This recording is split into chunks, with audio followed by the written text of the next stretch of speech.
Welcome to episode 11 of Northern Lights, the online chat show which focuses on football in the north and northeast of Scotland. My name is Martin Johnston, and each week I'm joined by our resident journalist and fellow Rothisloon, Dave Edwards. Also joining Dave and I each week are three well-known names from North football, both from the past and the present. Just a few guys reminiscing about the good old days and from time to time giving a distanced opinion on the modern game. A bit like Soccer AM meets the Antiques Roadshow. In this week's show, and thanks to one of our guests, we'll be referencing just about every club north of Hadrian's Wall. Our first guest has spent an incredible 20 years with Wick Academy Football Club.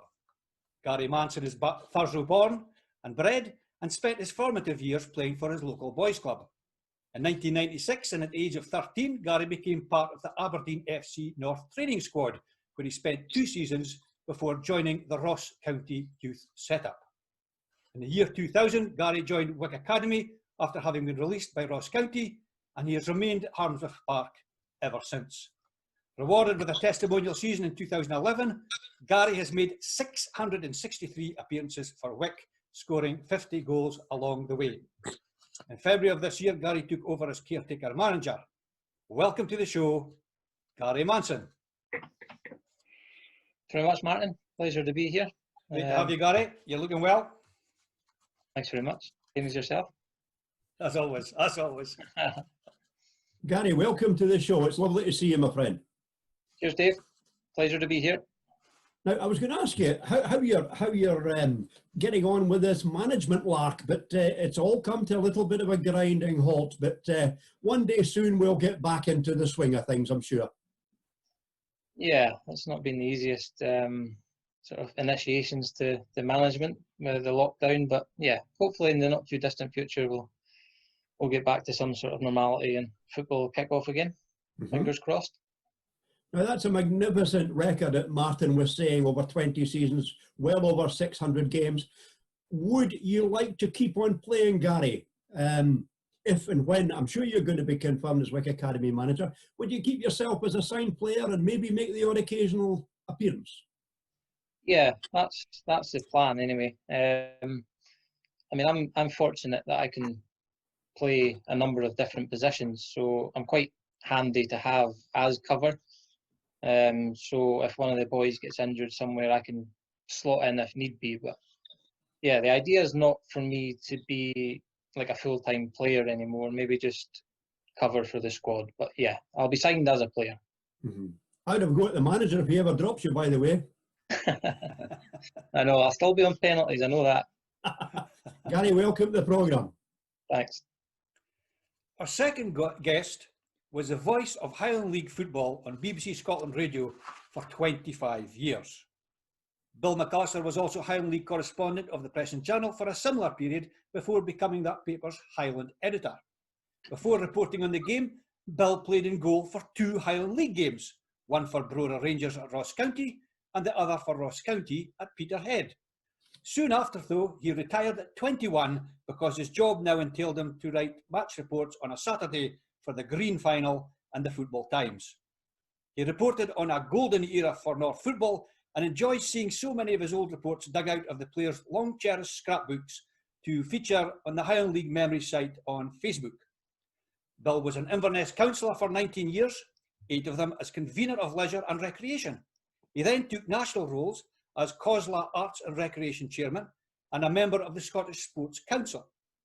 He became chairman and later life member of the Scottish Association of Local Sports Councils. Then he was vice chair of the National Playing Fields in Scotland, going on to visit Buckingham Palace to receive the body's life membership from the Duke of Edinburgh. He stepped down 2 years ago as vice chair of Fields in Trust Scotland. When the Highland League was preparing for its centenary celebrations in 1993, they asked Bill to write a book on the league's history. Highland 100, as it was called, became a centrepiece of marking the century of what is very much a league of its own. He wrote that in 1893, it was only 3 years after the cavalry massacred the Sioux at Wounded Knee, and it was also the year that shredded wheat was invented, Bill added it was breakfast time too for the Highland League. Welcome to Northern Lights, Bill McAllister. Cheers, Martin. Great to see you, Bill. Happy to be here. Great stuff. Lovely to see you, Bill, and looking so well. Doing fine, doing a bit of walking. Missing the football badly, though. Yeah, yeah. And the Shinty, of course, Bill. Yeah, Shinty as well. Yeah. No, Well, Charlie Kennedy died last month, you know, the great clap player in Elgin, whatever. He was a great Shinty player as well in his youth. Great player, Charlie Kennedy. What a loss he was. A lovely man. Character. Yeah. He was a hard person in pitch, so Bill.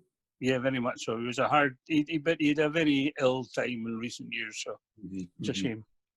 Well, I was talking to a man today on Twitter who said, please give Bill McAllister my best wishes. Now, he's a legend also of BBC Sports Sound, a certain Jim Spence. Oh, yeah, Jim, a good guy. Yeah, rector of Dundee University also, and he said to pass on his best wishes to you, Bill. Yeah, good man. He's a Tangerine Terror supporter. He is. All things Dundee, he's all over it. Can't be bad. Bill, it's a delight to have you on the show. Cheers, Davey. Our third and final guest, by his own admission, has had more clubs than Jack Nicklaus. Glasgow-born Rob Mulherron has spent almost 60 years in football, with over half that time in the Highland League. Highland League clubs that appear on Rob's CV are Nairn County, Clach, Fort William, Lossiemouth, Strathspey Thistle, Wick Academy, bear with us, Fort Brewer Rangers, Formartine United, and of course, Rothes. And not necessarily in that order, obviously. In addition to those, Rob has spent some time in the junior ranks with Nairn St Ninian and Dufftown, and the North Caledonian League with Bonner Bridge and his latest club, Loch Ness. These days, Rob can be found regularly pounding the stages of comedy clubs of Scotland in a newfound career as a stand-up comedian. No, I'm not joking. A very warm welcome, Rob Mulherron. Hi, Martin. Thanks very much. Great introduction. I'll slip you a couple of bob later. Checks in the post, Rob. Eh? Rob, lovely to see you. Great to see you, Dave. Haven't seen you for a while. You're nice. looking well. Thank you, buddy. Yes, nice to see you also. Your alter ego, Uncle Fester. Yeah, I've called many a thing. It's unusual to see you without your man joined at the hip, little Bill Spence. No, I haven't seen Bill for a while. He's with the lockdown and that. He's at home quite a lot, and Yeah. I might see him at the occasional football match. You know. Yeah. Do you remember the night, Bill? And it was a very memorable night. Rob, when you and Bill organised a dinner in Inverness on a Sunday evening with two legends of the game, Mr. Baxter and Mr. Johnston. Jim Baxter and Jimmy Johnston. And you drove them north from Glasgow, but made the huge mistake of stopping in Aviemore for a cup of tea on the way to Inverness. Yeah, Dave. Two great characters. Great night, and I also spent the rest of the weekend with them. Jim Baxter was also my idol. He was the first Rangers player that I thought was a star when I went to my first game about 8, 9-year-old. And wee Jinky, even though I'm a big blue nose, everybody knows that. Govan boy, you've got to support your local team. Mm-hmm. Jinky was outstanding. What a gentleman. And though I may say it, well, maybe the older generation, Bill, myself, yourself, etc., seeing him playing, you couldn't buy that man nowadays. He's just a tremendous football player. Wonderful. Two legends to start off the show. Rob, welcome to the Northern Lights 11th edition. Lovely to see you, Paul. Thanks very much, David. A pleasure to be here. Dave, a wee bit of an announcement to make tonight. The viewing figures, believe it or not, are up.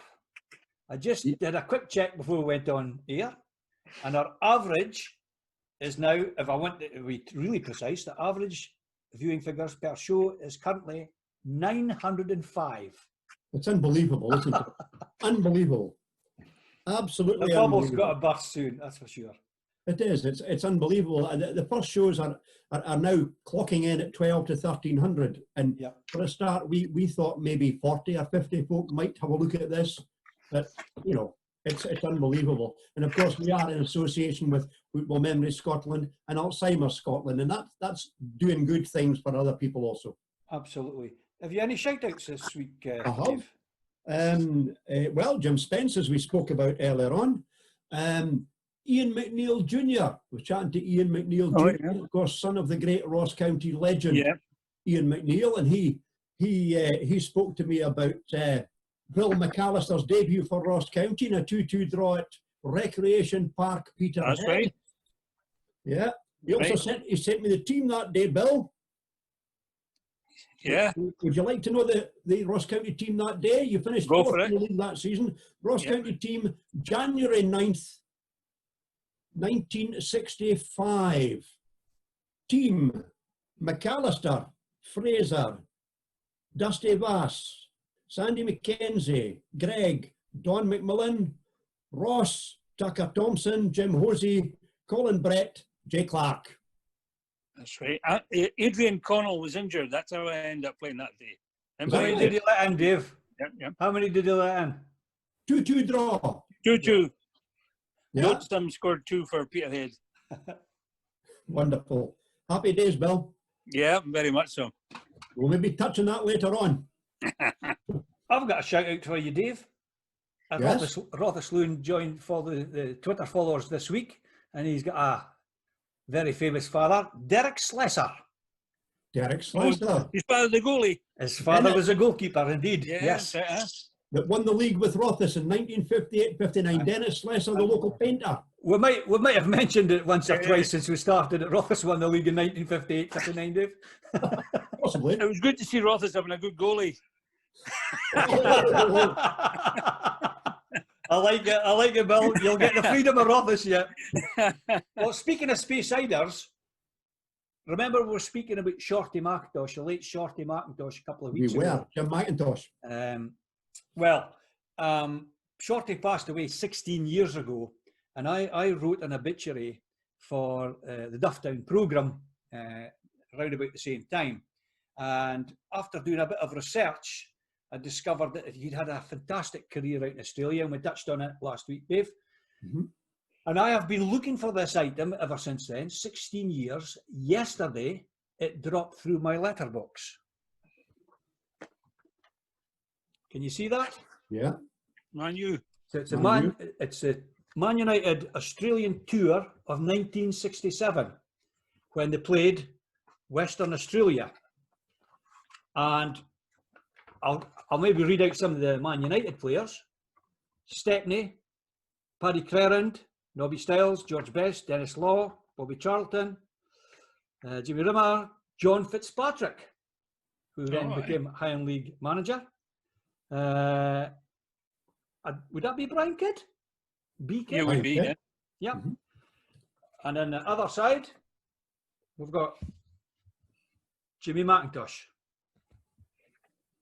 So, although it's taken me a long time to find this, Jimmy's granddaughter is a very good friend of my daughter.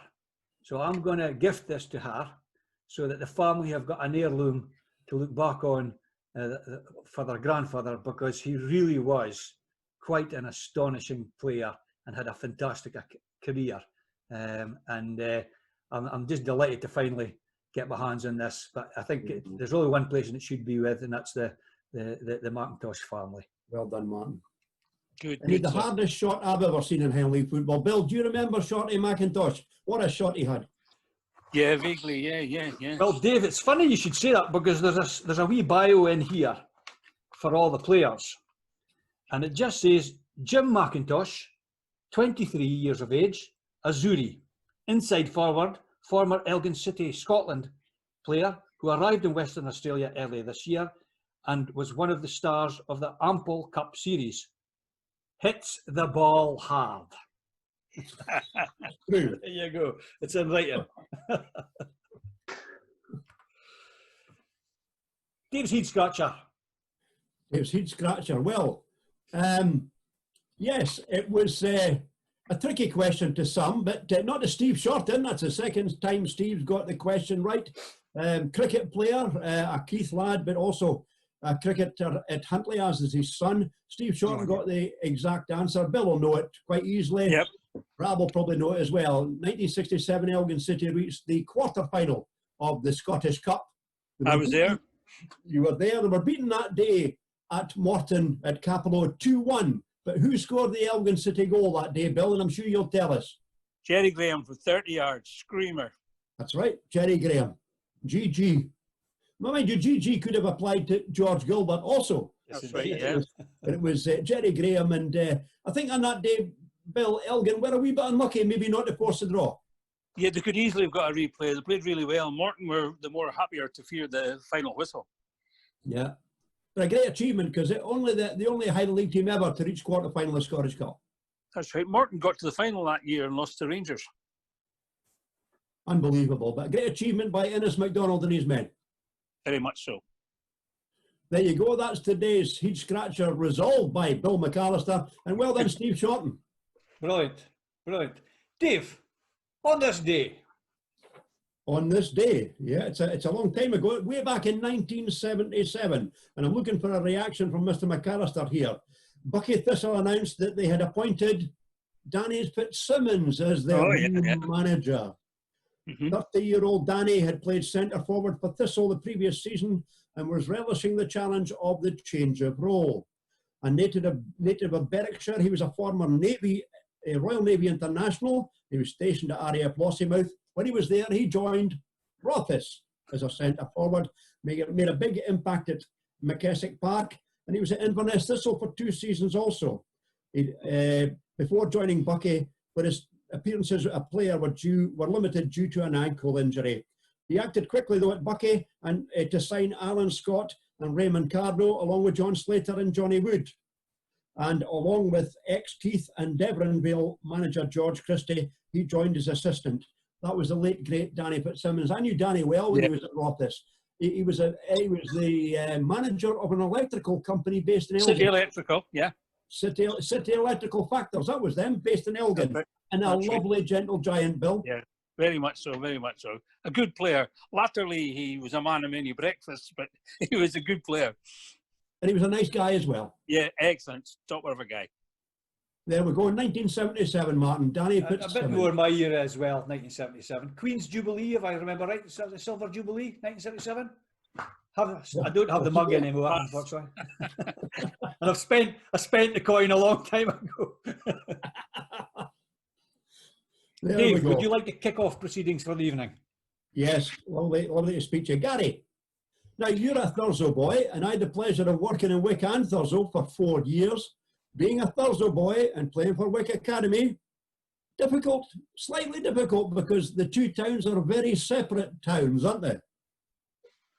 Yeah, I think they were. There was more a rivalry probably back when I first started than there is now. Certainly in football terms anyway, because back when I was young, there was no Caithness United, which is quite a well-run, well-established youth setup now in Caithness, and there was none of that when I was growing up. That didn't exist, so it was very much Wick versus Thurso. There was a big rivalry in football and in town terms, like you say.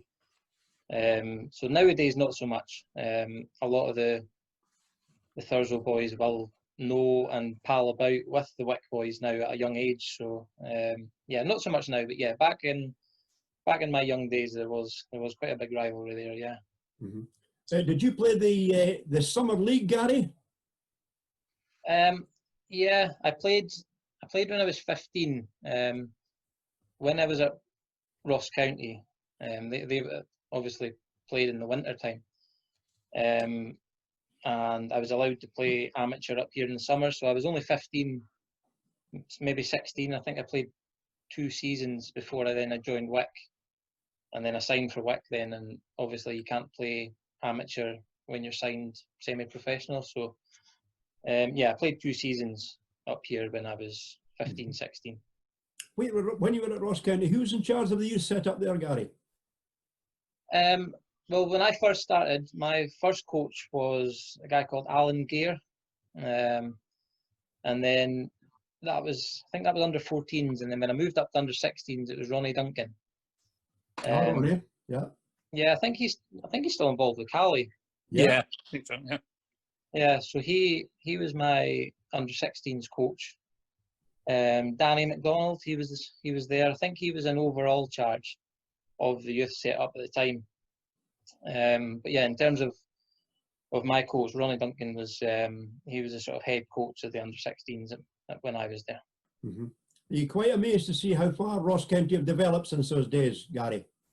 Yeah, I was going to say, because like when I was there, I think they were in like old Division 2, I think, when I joined, and yeah, the whole setup's completely changed now. There was no like Highland Football Academy back then. The all-weather pitch out the back of Victoria Park, it was one of the old sand-based ones. It was like playing in a car park basically. But now you see it, and it's top quality facilities they have now. So yeah, it's they've come a long way since I played there, and yeah, they're going from strength to strength as well. As long as they stay in the Premier League, they'll continue to grow. It's good to see. You go back occasionally, Gary, have a wee look? Well, I can't really get to many games, regardless who it is, because obviously we're playing on Saturdays every week. So, I mean, I'm a Rangers fan, so I've been to maybe the last 3 Rangers games that have been. Yeah, I've been to the last 3 or 4 Rangers games that have been either on a Sunday or a Wednesday night or something like that. But yeah, it's difficult to get to games now. Like obviously being a player in the Highland League. Yeah. So. That's Glasgow Rangers, not Brora Rangers, just to clarify things, Gary. Yeah. Not Brora Rangers, no. I think they'd be bottom of my list actually. So. Oh, controversial. I think that's Dennis. Dennis is texting me as we speak. Thanks for that, Gary. Bill. Yes. I think as well as my long Highland League journey, there's been a lot of drama, a lot of excitement, a lot of controversy, but there's been a fair sprinkling of laughs. Like I met a class striker, Donny Gillis, in the pub on a Saturday night. Donny went later for Morton and Bristol City. He'd scored 2 great headers that day to beat Cali.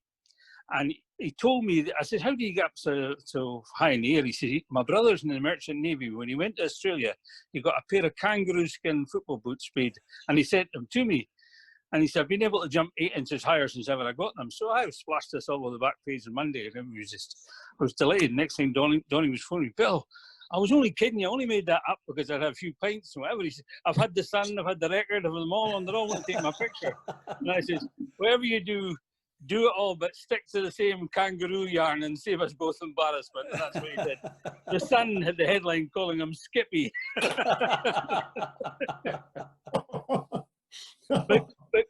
But covering the Highland League for the BBC was no picnic before mobile phones, and I had to know where every public call box was between Cove and Wick. And I remember doing a Fraserburgh home match, and I was in a call box, so it hardly got a window left. And what used to happen, they used to put you through the programme. You could listen to the programme while you were waiting for your turn to do your report. I suddenly heard shouting and swearing, and it was this woman who booked a ship-to-shore call for her trawlerman husband. And she's waiting, I'm standing there not saying anything. She said, that's so-and-so saying bugger on, I'm waiting to get my man on the phone or whatever. And of course I had visions of BBC Scotland listening to her, so I had to give up the phone and rush to the next. I did a Scottish Cup tie at Peterhead. I think it was against Raith Rovers. And because of an early kick-off, I was able to start my homeward journey. I said, I'll phone in from Mintlaw. So I got into the call box and gave the local operator the Glasgow number, and I said, can you transfer the charges? No problem, whatever. I said, can you take the pips off the line? She says, you cannot take the pips off the line. I said, but I get it done every Saturday. No, in Mintlaw you did it. She said, so the waiting nation heard the pips. Phones were a hassle. When Nairn knocked out Meadowbank, I think it was 1986 to earn a home tie with Dundee. And the BBC wanted me to come on live every time a goal was scored. So there was no phone in the park at the time. So I contacted the manager of Gordon's Timber Yard, which was just over the fence. And he kindly gave me his office keys. But I have to clamber over the football perimeter wall to get into the yard, then rush round all the timber, get up the stairs, whatever. And of course, trouble was Dundee scored right away. And I had to rush doing it all, get over the walls, or get into the office, phone my stuff. Just as I heard a huge roar, which I knew was another bloody goal. Cut long story short, Dundee were 3 up by half time, won 7-0, and I finished having seen 2 of them, and I felt as if I'd run in the Grand National up and down over that bloody wall. And I had to know a lot of hotels where I could phone to be. But when Brora Rangers were playing the qualifying cup semi-final against Bucky, I gave a lift to Derek Dewar, ex-Callie Clark, who was injured and missed the game. And because Brora had no lights, it was an early start. So once again, I said, I'll phone in the Optimane Inn on the way home over the street. And the phone was in the hallway, and as I waited for my turn to report again, I could see through the glass door a huge dog, like those big Dulux dogs in the TV adverts. And I put my foot against the door to keep it from interrupting me, and the big dog stepped back 2 paces and launched itself at the door, knocked me on my knees, scrambling to get my notebook and whatever, growling away at me. And Derek was a big help. He was folded over the pool table, roaring and laughing, to take the dog away. So somehow I managed to voice the match report while this dog was slavering and slobbering at my knees. I had a few new things over the years. At Mossett Park, the match sponsor had drunk well but not wisely. And again, I was stood at the phone listening to the programme ready to go on. I heard what sounded like thunder. It was this guy falling down the bloody stairs. He hit the door, which hit me, sent me one way and the notebook the other. Just as the BBC said, "You're on in 5 seconds, Bill." The guy was crawling up my legs. A nice guy, I know him still. And I was kicking out to keep him down while I babbled out my piece. I needed a dram after that one. Brilliant, Bill. As I say, we're doing things a wee bit different this week, and Bill will be giving us regular interludes throughout the show. I actually, as a 14-year-old, I actually did a couple of reports at Rothes, Dave. Eric Payton. Eric, I've got a couple of Eric Payton stories. Every goal against Lossiemouth was suspiciously offside.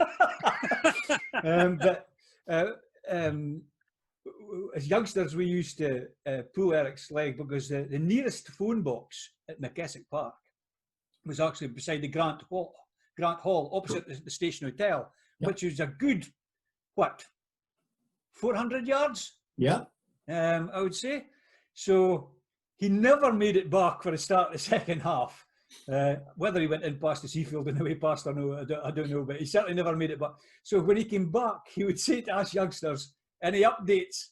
So we used to have the great delight reading the Green Final report at night with all these fictitious goal scorers and a completely wrong score. But he actually got me to, I would have been 14, and he actually got me to write.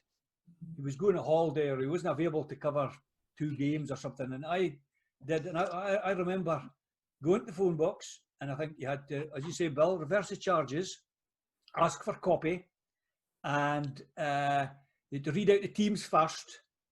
And before every time you came to a goal scorer, before you said their name, say it was Mulherron, you went goal scorer, Mulherron, right. And that was so the lassie went into higher case to highlight the goal scorer. I can remember that. That's a long time ago.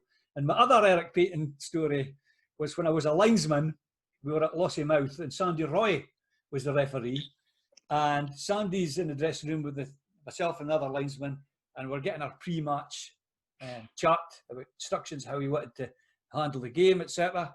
And the dressing room door bursts open, and in walks Eric. And Sandy looks up and, yes, Eric, can I help you? He says, I'm here to get a team lines. He says, Sandy says, well, I'm doing my team talk just now. Can you shut the door? So he goes across and shuts the door, and Sandy goes, no, Eric, from the outside.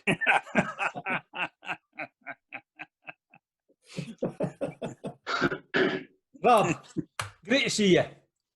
Can't be bad.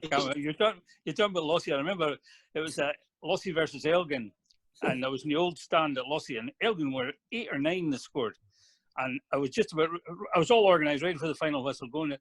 and I dropped a bit of paper with my copy on it through a crack in the old lossy wooden grandstand. I went through, and I went to Alan. I said, Alan, can I get under the grandstand? Oh, he said, no, it's breeze blocks out there. You can't get in. Oh, it took me 10 minutes to try and work out who scored. Went to Eric. Of course, Eric might as well be asking the bloody wall as asking Eric. Brilliant. Rob, have you ever done any match reporting?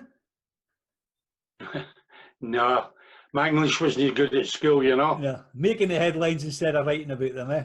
Aye, for the wrong reasons. Rob, tell us about the early years, your playing career first of all. I started with my school as a 10-year-old in primary school, and then I went there to John Street Senior Secondary, and a certain Willie Miller was played for the school as well. He had a nickname, I can't remember it. But of course, well, I have to say, Rob, you have got one thing in common with Willie Miller. You do realise that, don't you? Yes. You're both bald. And we're both, and Martin, we're both blue noses as well. Anyway, yeah, then I went welfare, amateur, junior, and then I broke both ankles, jumping off a wall. Long story, but I'll tell you next time I see you. And we'll not say too much about it, it's worth hearing. But then I came up in '79. Miss Barron that owned the Inverness Courier was looking for a compositor. So my mate worked there at the time, says, come up to Inverness, you'll love it. And I went up, met Miss Barron, and I've been up since 1979. Though my father was a PE instructor at Fort George, and he said to me, once you got there, you won't come back. They're wonderful people. Certainly true, great people. Really, really love staying up here, and I would never go back to Glasgow. Still a Glaswegian at heart, but up the north of Scotland, the Highlands is the place to be for me. And you got involved in the local amateur scene here? Yeah. Both my ankles, as I say, was knackered. And, you know, it's funny, Martin, I came up in '79 and I went to Camiley's, Craig Dew Terrace, and it was the second house in the whole estate that was still getting built. And I just moved in. And 5 minutes after I moved in, there was a chap at the door, and this guy appeared. And it was a guy, Bill, I know him, he's long gone now, Bill Reid. Oh, yeah. And William Reid, Billy, and he come in, do you fancy playing for Craig Fadrick, because he worked there. And I didn't know who he was. And I went and played for him, and we'd done very well in the amateurs. And then went to Waterloo, we'd done well. And then my ankles were really playing up. And I got approached to wait for it. I took some stick for this, but I always had an answer for it. I went to Inverness Celtic. Hey. And we won everything. And what colour did they play in, Rob? They played in this sort of green, like I think they were bucking disguise, you know. I think it was a bucky strip they played in. But anyway, great guys, got my own players in, we won everything, we'd done well. I obviously didn't play because of the ankles. And then I think it was '84, Manson Craig approached me to come into the Highland League with Nairn County to rebuild a totally new side because a lot of the players had left, etc. And the rest is history. And ever since then, dear Mansell's not with us anymore, but it was a pleasure working with him, and it's a pleasure being in the Highland League for so long and getting chances at various clubs, you know. Great stuff, Rob. We'll come back to the start of your Highland League career next time. I just want to ask, your days in the amateurs, I'm recognising some of these names now. Obviously, I know nothing about Inverness amateurs. Dillingers seems to be a name. But of course, Rothes amateurs used to participate in the Highland Amateur Cup and did very well. And I think possibly there's maybe a couple of occasions when Rothes amateurs played up in Inverness, whatever. Dave, do you recall? Was it Harry Windsor was the secretary of the Highland Amateurs? Yep.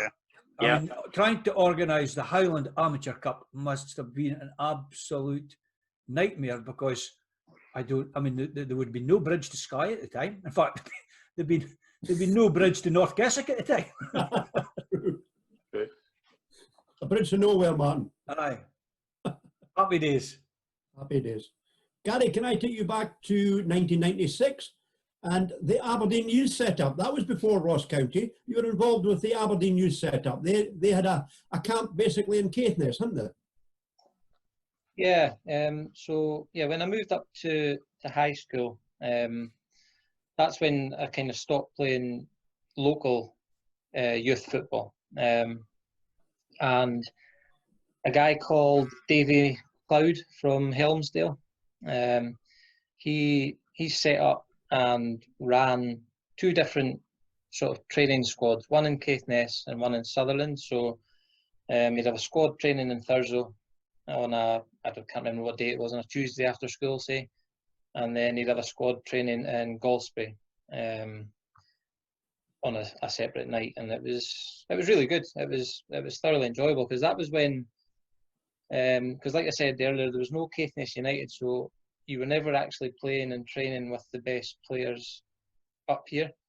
So that was the first time really, because we had boys coming through from Wick, we had boys coming from Falkirk, Leibster, like all over. All the best players from Caithness met after school and trained under Davy McLeod, and it was really enjoyable. It was obviously a much better standard than what I'd been training and playing at previously, and yeah, it was a real sort of eye opener and a good learning curve for me at that time. Yeah, and for the favoured few who were lucky enough, there was a trip to Pittodrie at the end of the sessions, wasn't there? Yeah, so we would train throughout the school sort of period, and then in the school holidays, he would send maybe the best two or three that had been training and showing up the best throughout the school period. So yeah, again, I was lucky enough to go down, and it was again, I said training with the North squad was an eye opener. When you went down to Pittodrie, you were training with guys from all over the Central Belt. There was guys from Ireland coming over at the time, so they spread their net sort of far and wide, and yeah, it was really enjoyable. We were down for weeks like a week at a time. So we'd all stay in a hostel. It was Drew Jarvie that was in charge at the time. Drew Jarvie and Chick McClellan. So they were kind of in charge of training the youths, and yeah, so Drew Jarvie would come and pick us up in a minibus every morning, take us into Pittodrie. We'd get changed right next door to the first team, so we'd be mingling with the first team guys. And like back then, the sort of big hitters were, well, Dean Windass was there at the time, Billy Dodds, Brian Irvin, Stephen Glass, that sort of era. So it was some big names there, and they'd be on the same minibus with us. I can't remember where we went to train. It was some kind of, you guys might know where Aberdeen trained back then, but it was some kind of army barracks or something. Oh, Bridgerton Barracks. Bridgerton Barracks, yeah. So yeah, we'd go into Pittodrie in the morning, get changed, and then yeah, jump in the minibus with like first team guys would be in there as well, and take us off to the army barracks and do some training. So it was brilliant. I thoroughly enjoyed going down there. But like I say, it was a tough school. We had guys like up north. We tend to be sort of a bit shy, a bit quiet, not as outgoing as the Central Belt guys. So when I went down there, it was like you were training with guys that were kind of larger than life compared to what we were. So it was difficult, but it was still a great experience. I mean, yeah, I learned a lot from those sessions down there. It was good. You mentioned Drew Jarvie used to ferry about. He was a magnificent player, Drew Jarvie. I used to watch Aberdeen, and I thought Jarvie was ahead of his time because he would see a move 2 passes before somebody else, and he would send a pass away, and he'd maybe criticised for nobody running onto it. But Jarvie was a great reader of the game, and he's a really nice guy, Drew Jarvie. He's I know his son Andrew, who looks the spitting image of his dad, and Andrew's a Sparky, and Drew still helps his dad, does some job and work for his son. He's helped by his dad, Drew Jarvie, and a really nice guy, Jarvie, and an exceptional player. He was a great coach as well. That's one thing that sticks out in my mind was both him and Chick McClellan. They would take the sessions, and they were brilliant.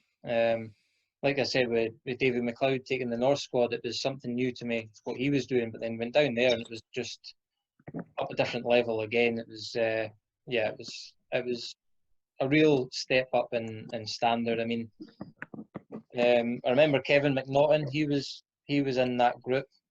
He went on to have a great career. But the one guy I'll always remember that stood out an absolute mile. He was like, we were only like 13 or 14 at the time, and I remember walking into the changing room the first day, into where we were getting changed. So guys that were meant to be the same size and same build and all the rest of it. And I walked in, and there was this just monster looking back at me, and then I thought, there's no, like, a big hairy chest and stuff, and I thought, there's no way he's my age. And he wasn't from Saudi Arabia, was he? No, but yeah, went out onto the training field, and he was just like head and shoulders above everybody, not just physically, but technically, and he was just incredible. And it always stuck in my head his name, and so I always kept an eye out for how his career developed. And it was a guy called Mark Fotheringham. He started off, I think he went to Celtic. Celtic, yeah, that's right. Yeah. And he went on to have a career with like Dundee, Norwich. I think he was over in Germany as well at some time. But yeah, for some reason he always stuck in my head because he was just a man in physical terms, but he was like 13 or 14, and he was the kind of standard that, I mean, they were just clambering all over him. They were just desperate for him to sign. But yeah, some quality players in that group, and again, it was just like another 2 or 3 levels, I would say, compared to what I was used to. Memories to treasure, Gary, and we'll talk about your Ross County youth set up in the next wee while. Okay. Bill. Yes, sir. Well, goals are the nature of the game, so I thought I'd reflect on some of the great Highland League goal scorers I've seen. And Davy Johnson was only 5'8", but he blinding pace, and he scored a phenomenal 286 goals in 279 games for Nairn County. That's more than a goal a game. And he includes 75 goals in a season, which is a Highland League record that surely will never be beaten. He scored 37 goals in 99 games for Aberdeen, then 156 and 188 for Cali. And Chick Allen was his workhorse partner so often for Nairn and Cali, and laid on so many for him. But Davy was just a master finisher. And the man they called King Willie Grant, he scored 348 goals for Elgin City in 8 seasons, which is exactly 47 goals a season, every year. How's that for consistent finishing? Willie came to City from Rothes, and he seemed to hang in the air when he scored so many headed goals. He scored 66 in a season for Elgin, and then got a hat-trick on his debut for Inverness Thistle. He actually scored a whopping 33 hat-tricks in his 450-goal Highland League career. They said he didn't do much off the ball, but on it, he was lethal. And I spoke at Willie's testimonial and later at his funeral. Billy Urquhart scored 390 goals for Cali, other side of his stint at Rangers. And his upper body strength was a great advantage, enabled him to hold off challenges, to squeeze the ball home when chances seemed lost. He formed a tremendous partnership with Ray McIntosh, now in New Zealand, who is a superb header of the ball. And Raymond, of course, had a great double act at Clach with Charlie Kennedy, who died recently, and who would put his head where other people wouldn't put their feet. There were so many great finishers. Brian Third of Peterhead, who went to Montrose and St Mirren, he was a powerhouse, who actually started off at right back. Big Gordon McIntyre, 6'5", was another excellent Peterhead finisher. And later there was wee Ali Christie, so clever in the box. Another tricky wee chap was Ian Stewart, superb at Lossiemouth, who went to Cali Thistle along with Brian Thompson, a Huntly legend and arguably the hardest hitter of a ball I've ever seen. Gary White, of course, was another superb chance snipper for Huntly, as was Martin Stewart, whose testimonial dinner I also spoke at. Dennis Bruce and Ray O'Hara were a superb, deadly duo for Keith, as were Ian Stephen and Johnny Cowie for Inverness Thistle. And of course, Charlie Barber, the Demon Barber, racked up over 100 goals for Keith, as Derek Nichol was later to emulate. We had Duncan Shearer, later of Chelsea and Scotland, starting off scoring goals at Clach, as did his elder brother Dave, who went on to Middlesbrough. Rexy Hunter was a low-slung hitman for Peterhead, Bucky and others. Sexy Rexy scored so many vital goals. Mike Megginson rattled him in for Cove, as his son is doing now, while Dave Robertson was superb for Fraserburgh. The Robertson twins, Peter and Donald, were superb for Nairn County when they won the Highland League, and Davy Jackson, of course, for Brora. There were so many. I'm bound to have forgotten a few, but I've seen some wonderful forwards, lads. My goodness, Bill, you just named some real legends there. Dave, what do you make of that? Unbelievable. And I was at Davy Johnston's funeral, Bill. It was a sad day, but I brought another man with me that day, late great Willie Grant, and I went to that funeral together. And Willie was so upset about Davy Johnston. I said, do you think you would have ever beaten Davy's record? He says, well, he says, in one season I broke my ankle. I might just have got there. And he says, who could have compared to Davy Johnston? And what a player he was, Davy Johnston and Willie Grant, to two of them in the same breath, Bill. Magnificent players. They would still have scored goals today. Mind you, they'd be pretty old today. Willie once said to me, Bill, that in the old days, on a wet day, and the ball hit you in the head, you wore it like a bunnet because it just stuck on your head, the old leather ball. He was some guy. He was some guy. As were all these guys. Tremendous ambassadors for their club and tremendous ambassadors for the Highland League and terrific goal scorers. Superb. Absolutely superb. That's what memories are made of, Martin. Great stuff. Rob, you said earlier on that Mansell Craib, another character, sadly no longer with us, persuaded you to join Nairn. Now, by your own admission, you've been with so many Highland League clubs, you can't maybe quite remember which order you were at. So we're going to focus on Nairn, Clach, Fort William and Strathspey. We're going to work in that wee circle there. So start off your time at Nairn. Probably, I think I was 6 years at Nairn, and we had to rebuild our side. I mean, the players weren't even getting paid, and we had that great Scottish Cup run. And we got to the semi-final of the qualifying cup when the last four got into the Scottish. You didn't automatically get in. And I remember the two games that Bill's going on about against Meadowbank, when we drew one each. A certain Chris Robertson came off the bench to equalise for Meadowbank. They were flying. I think they were second, third in the league, going really well. Mr. Christie, the duffel coat, as I call him. We had to go down to Meadowbank, obviously, and I can remember the trip down. We left Nairn. We had to go to Ardeshir to pick up Joe McMillan and Stevie Mackay, and then, of course, all the way down. And it just torrential. When we got there at Meadowbank, and it's the biggest changing rooms I've ever been in my life. We got out, we're doing the warm-up, and I said, where's the dugouts? And Mr. Christie said to us, you just don't get dugouts. And we got two benches, like PE at school. You had the wooden benches in the gym. That was our, so we had to sit there in the torrential rain. But a fantastic night, a night I'll probably total underdogs, and we beat them 2-1. Joe McMillan was outstanding. We rode a luck a wee bit. Charlie Ennis was brilliant. Davy Penman. I could go through. They were all heroes in my eyes, and a great team and a great bunch of boys. And as I said to Mansell, see, when you're doing quite well, and you've got players that are doing well and getting paid nothing, when the bigger clubs come in, you can't blame them. We lost a phenomenal amount to other Highland League clubs, and it was a rebuilding job yet again. And fair play to them in football. But Mansell was a character. I mean, I remember when, was it Jane Franchi was with BBC Sport?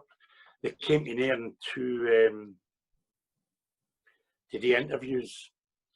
And I remember we were watching it, and Mansell, and Brian Fraser, God rest him, big fella, certainly missed the big man. Mansell put a cone in the middle, in the halfway line on the halfway spot.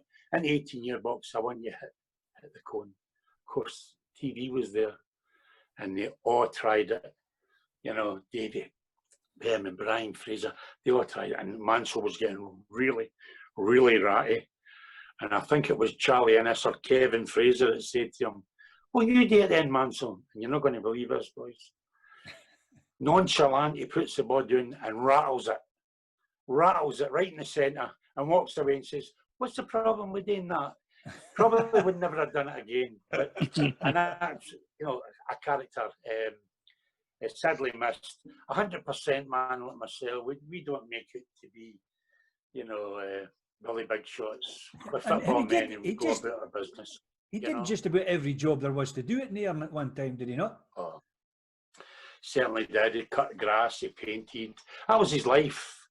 You know, he'd be up at Nairn, you know, he'd phone me, come up, give us a hand, put the strips out, do the boot, polish the boots. Mansell Craig done everything for that club. And he certainly didn't. He certainly didn't suffer fools gladly either. He had an opinion, and he would voice his opinion. You know, change it. Yeah. Typical ginger-haired guy, and I think I've only ever met one person that could maybe get the word over in Mansell, and that was Mrs. Craig. Oh, aye. You're right. You're right. You have a strip. I used to take the strip after the games too, and she washed them. And see if it had been a torrential rain, and they were just black. I'd get the blame. Look at these strips, Rab. Look at the sleeves. Look at the socks. Look at the pants. You know, but these were characters. You know, we need characters in football. You know, I enjoyed it there. And what about your time at Clark, Rob? What was your circumstances? I was only. I'll tell you what happened there. I didn't know. I was at home, and I think it was John Bateson had quit Clark, and I got Dougie Rogers at my door, and he says, "Rob, can I come in?" And Dougie came in and spoke to me. He says, "We're in big trouble. John's packed it in. We've only got 4 players for Saturday." This is on a Thursday night. Me, I call, "Did you get a team on the park for us for Saturday?"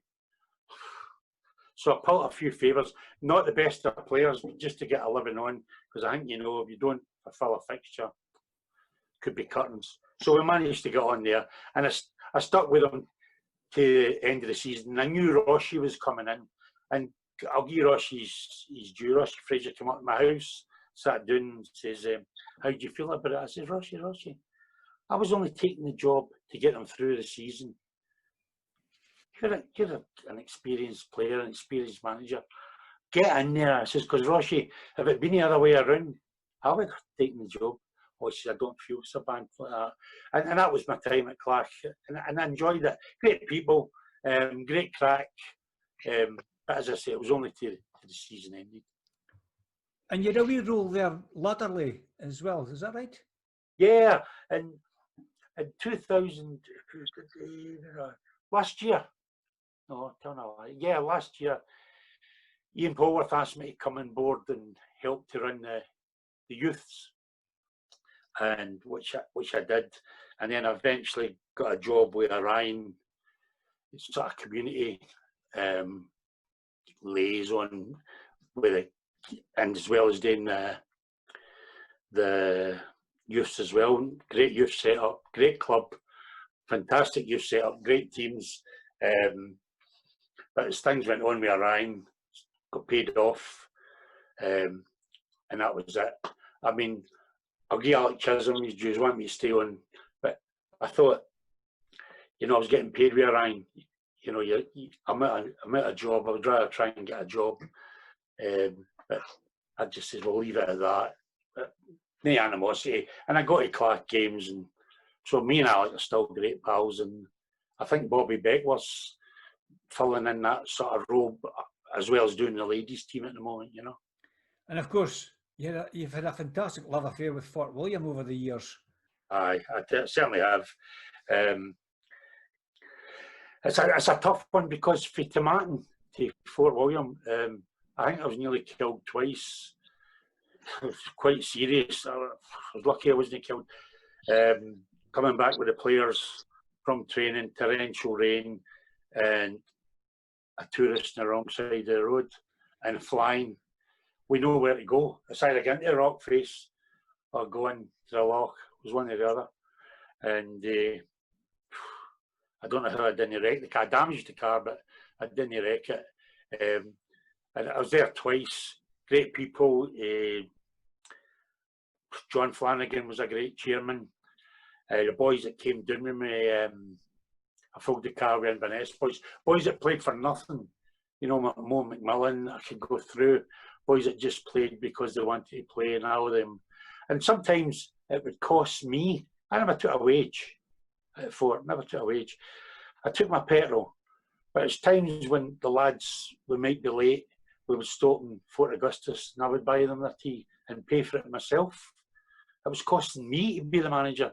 But hey, it's just an honour to be in the Highland League, and these guys have done well for me. So yeah, I've got a soft spot for the Fort, you know. Superb. Thanks for that, Rob. Dave? Great memories, that, Gary, isn't it? Highland League football. It's all about characters and about the people in Highland League football. But I'm going to take you back to your Ross County days.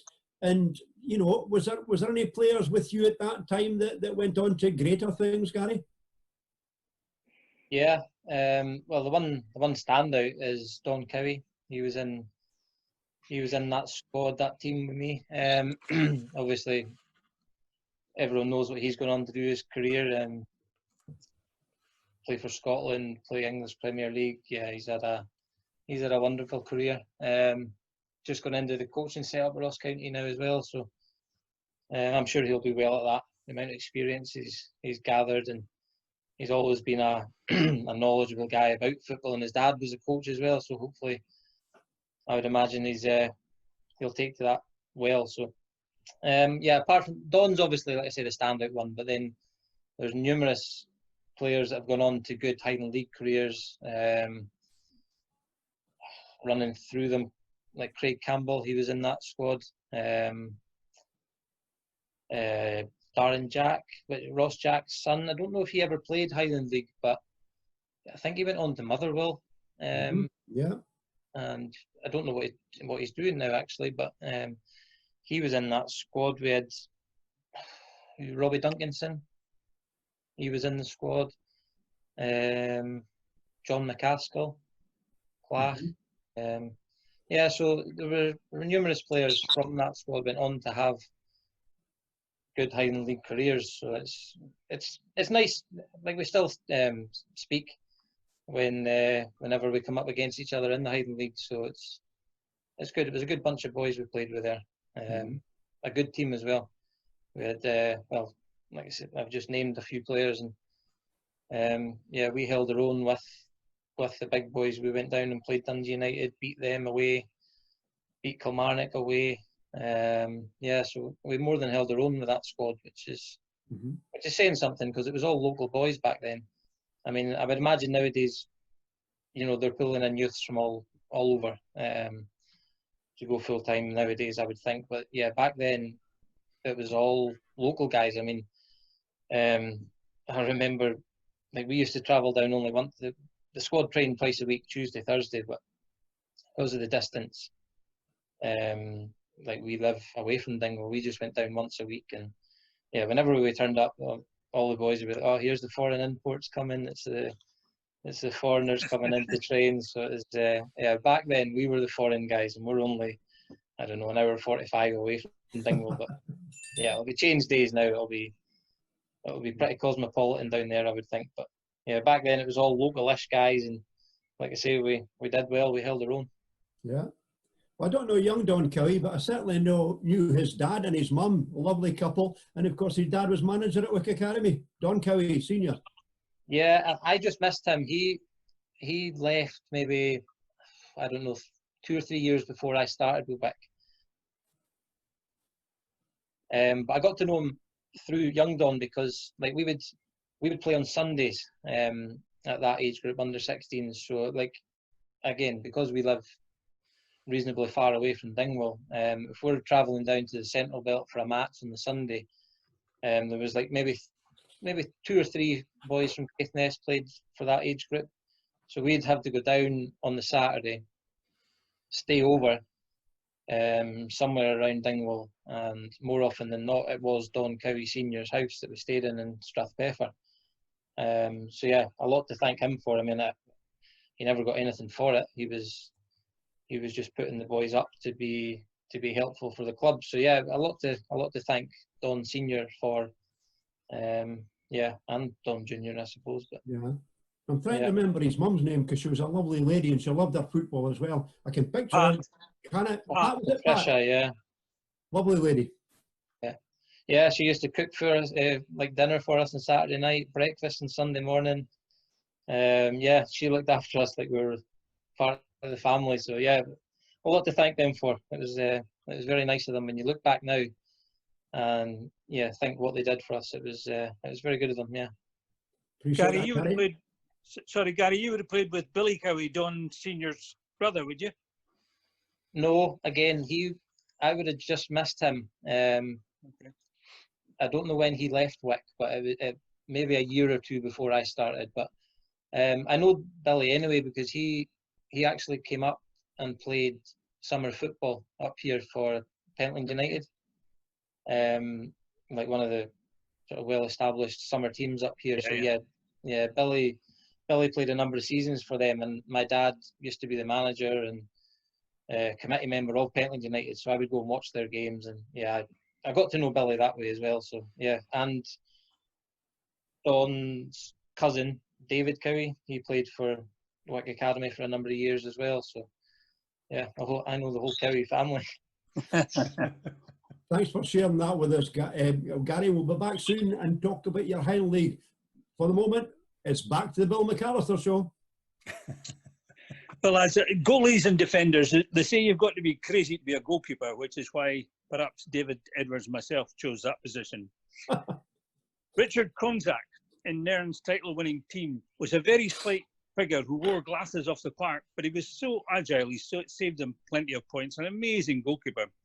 Legal Eagle Davy Lottie seemed to spread himself across the face of goal in Elgin's great 60s and 70s teams. And Billy McDonald, outstanding for Cali, who was Mr. Reliability for so long for them, while Neil Clark at Fraserburgh played in 3 different decades. And Big Mike McHattie was a superb shot stopper for Peterhead. John Sutter, who Gary will know was superb and fearless for Brora and had a spell at Tannadice. Charlie Gray at Rothes, who played with his brother Gavin at centre half, was a fine keeper, as was Ian Thane at Devon Vale and Keith. And Bobby Gray, of course, is the record appearance holder at Keith, and with his strength, he used to intimidate forwards in the box. It was when Bobby was cup-tied for the 1984 Highland League Cup final that Forest Mechanics drafted in ex-Aberdeen and Scotland goalkeeper Bobby Clark, who was home from the United States on holiday for the day. And Clark kept a clean sheet, and Forest beat Bucky 1-0 and thus won their first senior trophy in 17 years. You can't lose if your defence stands firm, and there have been so many fine Highland League defenders over the years. Fullback pairings like Jim Gerrard and Gordon Lang at Elgin, then Jim Gerrard and Keith Nicholl. And then the redoubtable Bruce Martin and Cup-Time Mackay at Keith, and the Cove duo of Graham Park and Davy White. These guys seem to be consistent year upon year.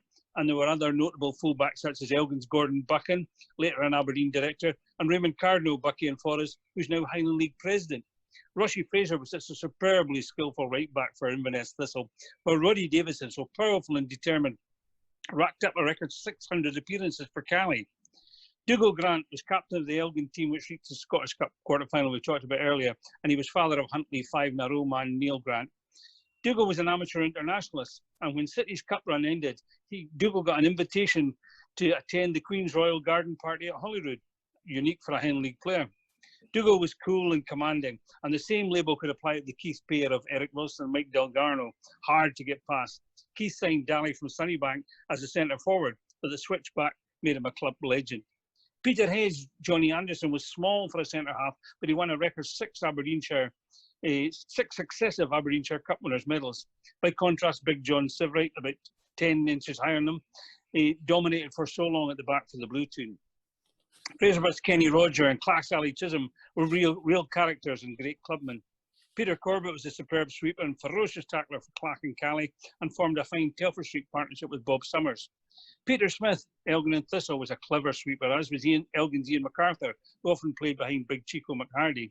Billy Anderson at the Vale was another shrewd mopper up. Well, Brothers Duggar Norris was so committed.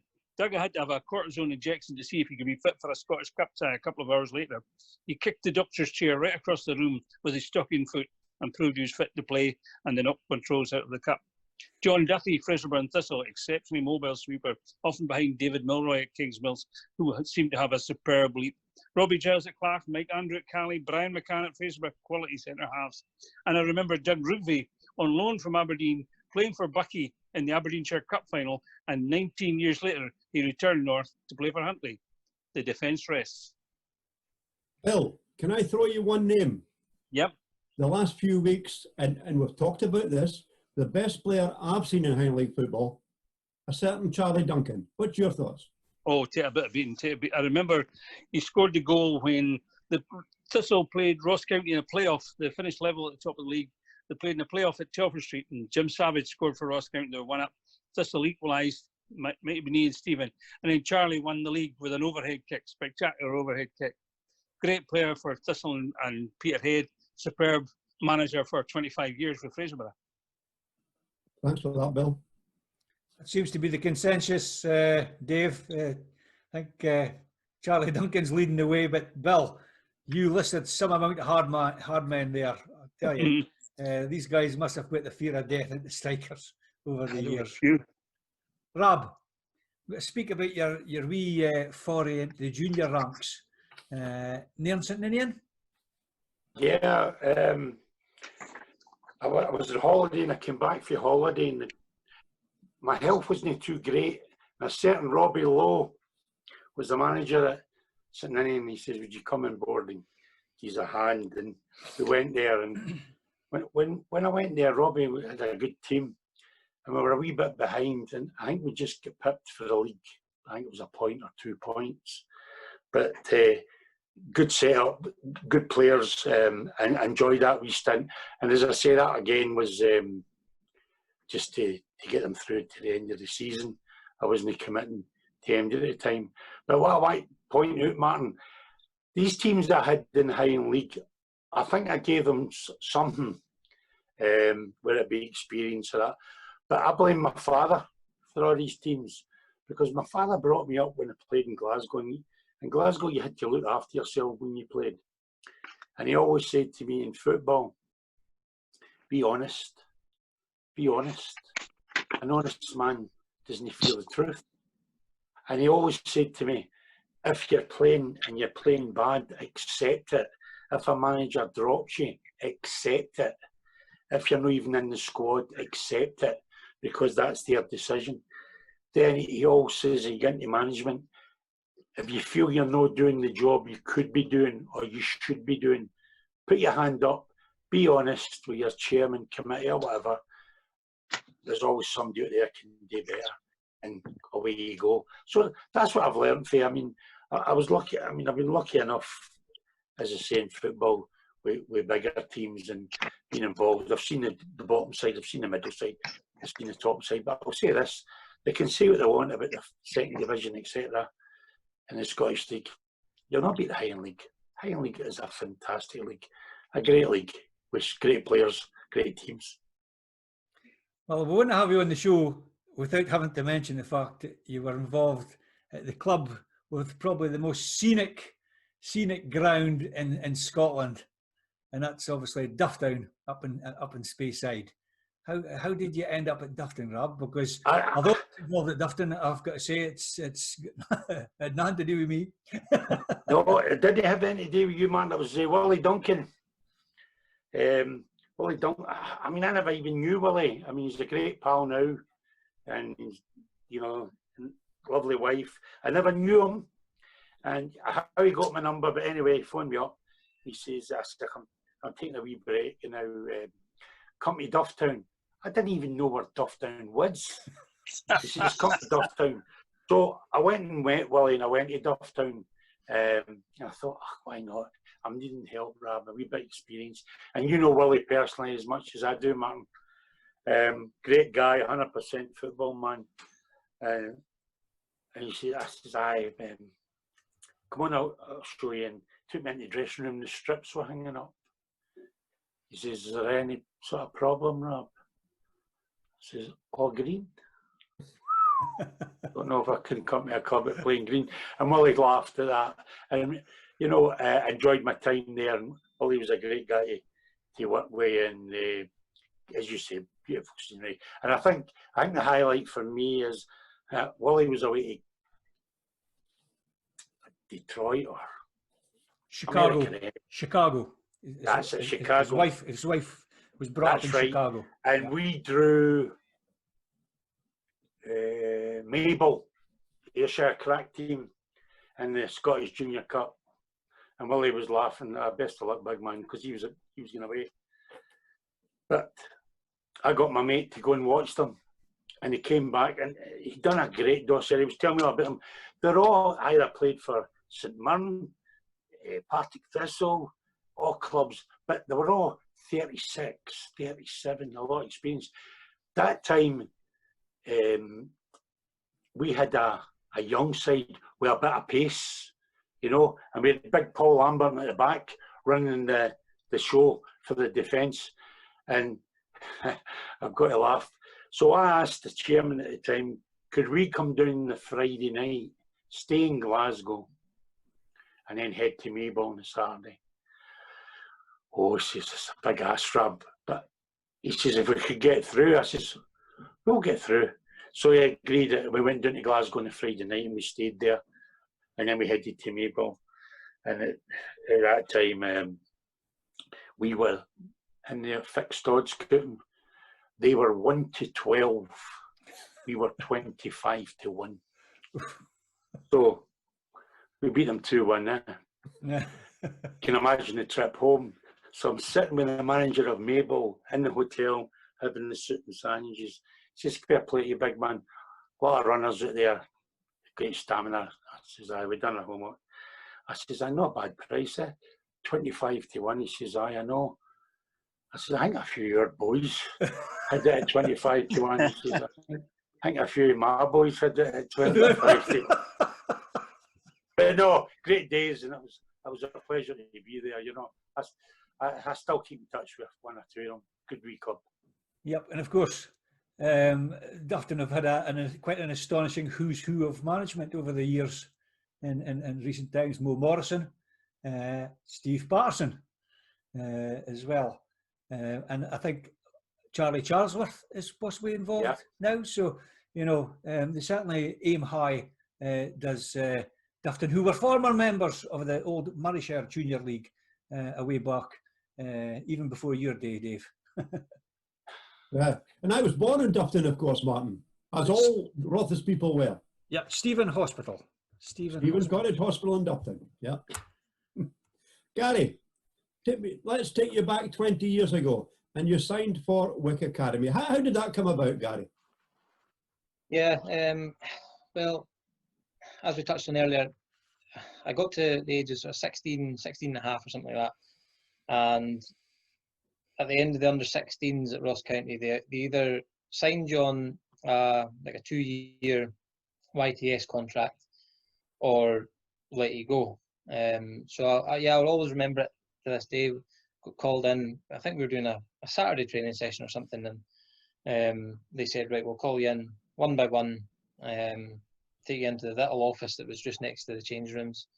And yeah, Ronnie Duncan and I think it was Danny McDonald at the time. They were just sitting there, and yeah, they just explained that, like I touched on earlier again, that boys from the north, I was quite a quiet guy.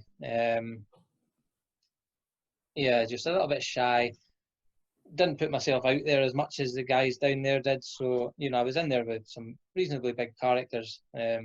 So I might not have got noticed as much as the rest of them. So, I mean, ability-wise, I thought I wasn't far away.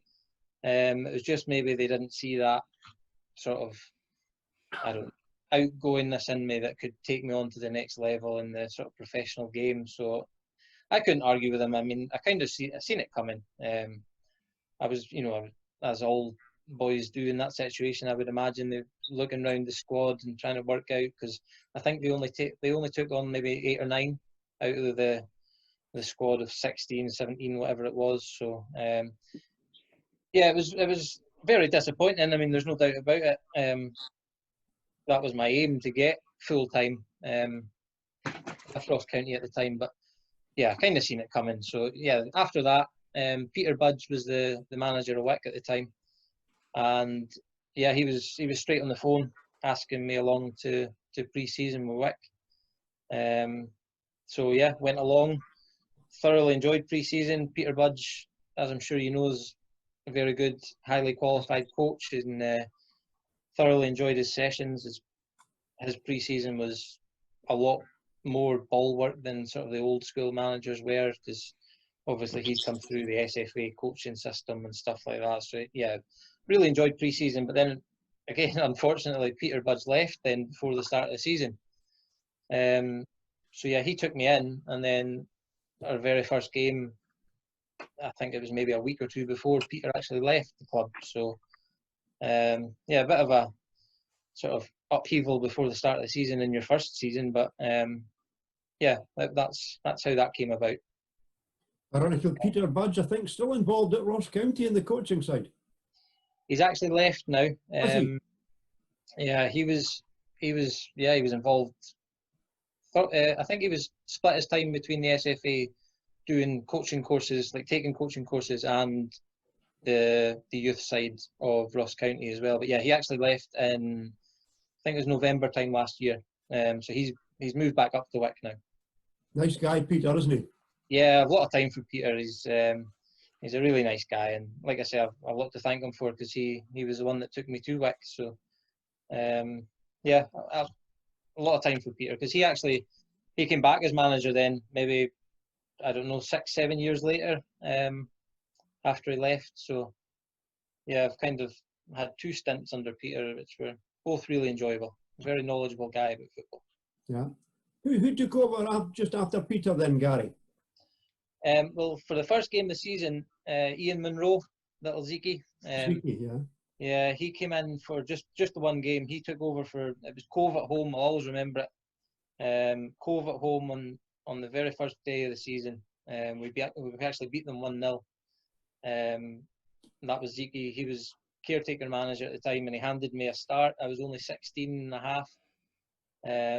Handed me a start at left wing back at the time. So yeah, that game sticks out in memory. But then after Zeke, like I say, he only took one game, and then it was Pat Miller, who's held every job at the club you could imagine. I mean, he's chairman at the moment, but he's been manager, he's been first aid man, he's been kit man, he's been all sorts. So yeah, he took over then for, I think, maybe a year and a half or something like that.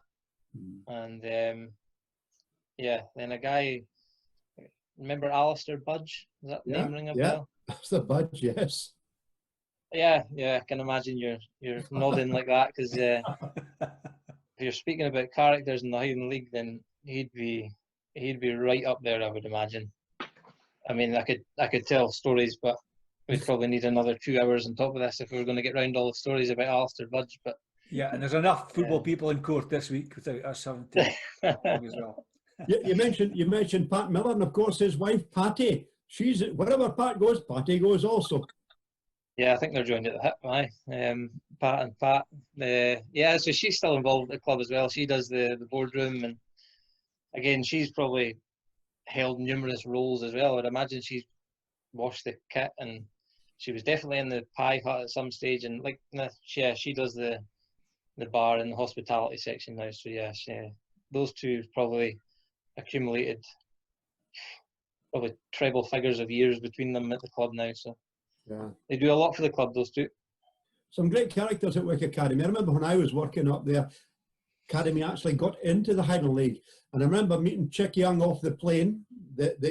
Chick Young came up and did a feature on Academy joining the Highland League, and I think we landed up in Jockey's. What was Jockey's bar beside the harbour called? Was it the big nightclub? We landed up there, if I seem to remember. Yeah, in the waterfront. Waterfront. Not that I know the name of it. I just we landed up in the waterfront, and I remember my first ever visit to Harmsworth Park. You might not remember this guy, Gary. Maybe you do, but his house looked right onto the pitch behind, just to the side of the boardroom, and it was Dom, and Dom was the groundsman. Okay. Remember, well, Dom was there, and it was his house that looked, and he was the groundsman at the. God, we got hell up a drunk in Dom's house because his house looked right onto the pitch, and he poured a mean dram, and it was a great welcome to Harmsworth Park. My first ever visit, I must admit. Gary, we'll share more of your other memories about 20 years at Wick Academy in a wee while. Okay. Bill, over to you. Yeah, I was just going to say to Gary that I played for Wick Groat when I was up doing a bit for the John O'Groat Journal. I played at Harmsworth Park, and the Caithness amateur football was ferocious, absolutely ferocious. They're all stone mad. Still is. Stone mad. Anyway, I enjoy watching a good winger. I think they add spice to a game, and Titch Black at Inverness Thistle was really classy, pacey, skillful. He had all the assets. And in the days before 24-hour rolling sports news, Thistle chairman Jock MacDonald used to suggest they did stories about teams like York City, keeping an eye on Titch. And his reason would be to boost the players' morale, and it would keep Cally out of the news for a day. And Titch had certainly been picked up by a South Side, and the same is true of Bertie Bowie at the Broch and Cally's Freddie Neild. Lewis Duncan and Nat Porter were fine outside rights for Peterhead, and I'm glad to see that Natty recently recovered well from his illness. Keith had two exceptional players on either flank, and Mike Winton and John Curran, both also good goal scorers as well as crossers. And talking of crossing the ball, Ross County's Billy Ferris was one of the best I've seen in doing that, while pacey Cally left wingers Gordon Fife and Wilson Robertson in different eras could torment fullbacks. And Barry Wilson's power and pace at Ross County saw him go to Wraith Rovers, while another county man before that, Jim Savage, ex-Hearts and Wigan, was a goal-scoring number 7 in the days when numbers meant something. Fraser Kellis at Lossie and Elgin was brave as well as a treat to watch, while Class Alan Stevenson had superb dribbling skills. And when Elgin opted to play without wingers, Tony Fraser went to Inverness Thistle and helped them win the league with his electrifying touchline runs. George Gilbert, we mentioned earlier, the exceptionally skillful Elgin player, made the game look easy when he played in the left wing. The most successful player I saw in the Highland League was ex-Celt Jimmy Johnston. In 1979, he became the first European Cup winner to play up here when he joined Elgin City. He pulled in the crowds, but when he was found stuck on the roof of his boarding house at stupid o'clock, City pulled the pin. Jinky wasn't the only one of the Celts who beat Inter Milan to play Highland League. Willie Wallace had a spell as Ross County manager, and when he was stuck, he fielded himself in a game at Rothes, but he wasn't actually registered as a player, a tip for you, Gary, and he was fined £25, finding a Lisbon Lion, only in the Highland League. Brilliant, Bill. Brilliant. Bill, you mentioned Johnny Curran there. His dad, John Curran, of course, was the Keith goalkeeper. Yes, I remember him too, yeah. Yeah, and very shortly, young John's daughter, Rebecca Curran, will be appearing on the 9 on BBC Scotland. Yes, that's right. Yeah, that's right. Yeah. Famous family indeed. Very much so. John was a good goalkeeper too. I think he played for Aberdeen as well, didn't he? Yeah, you did. Yeah, and for Keith for many years. I remember Hamish Black and I interviewing him after he played well in a Scottish Cup tie, and then we went to get the train from Keith, only to find Keith had 2 stations, did upper and lower, and we're starting the wrong bloody station. So it was back to the pub. I think you there, Bill. Rob, your journeys with clubs have taken you to the far north, and maybe not necessarily the far south, but you've got you've had spells up at Wick Academy in Brora, and as far east as for Martin United. Tell us about these spells that you had. I was doing a bit of scouting work for Ross County when my good pal Davy Kirkwood, he was there as well. And it was funny. I knew George Adams, believe it or not, from my Glasgow days when he played with Partick Thistle, and I was actually quite pally with George's brother. So I knew George quite well. And of course, came over to Ross County to do a bit of scouting and look at players for them, etc. And I sat with George and David Kirkwood. And you know what George is like. He's a great guy. And then I'm out in the field and Kirky says to me, "Don't rush away, I need to speak to you." I says, "Right, okay." He says, "What do you think of the Highland League?" I says, "TV, great league." I says, "How?" "Got a chance to go to Wick." what do you think? He says, good club, good people. You're going to leave here to go to Wick? He says, I want to get into the management. I said, that's great, Davey, go for it. You're coming as well. I says, Davey, to Matney Wick, it's a fair wee joint. You're coming and that's the end of it. I says, that's fine. All right then, we'll go. And then he says to us, do you want to tell George? No, I'm not telling George. And he says, well, I says, you tell George then. And he went to it, and there was words. I could hear it for and that was it. And away he went. And David says, we'll go up and so, whatever day it was.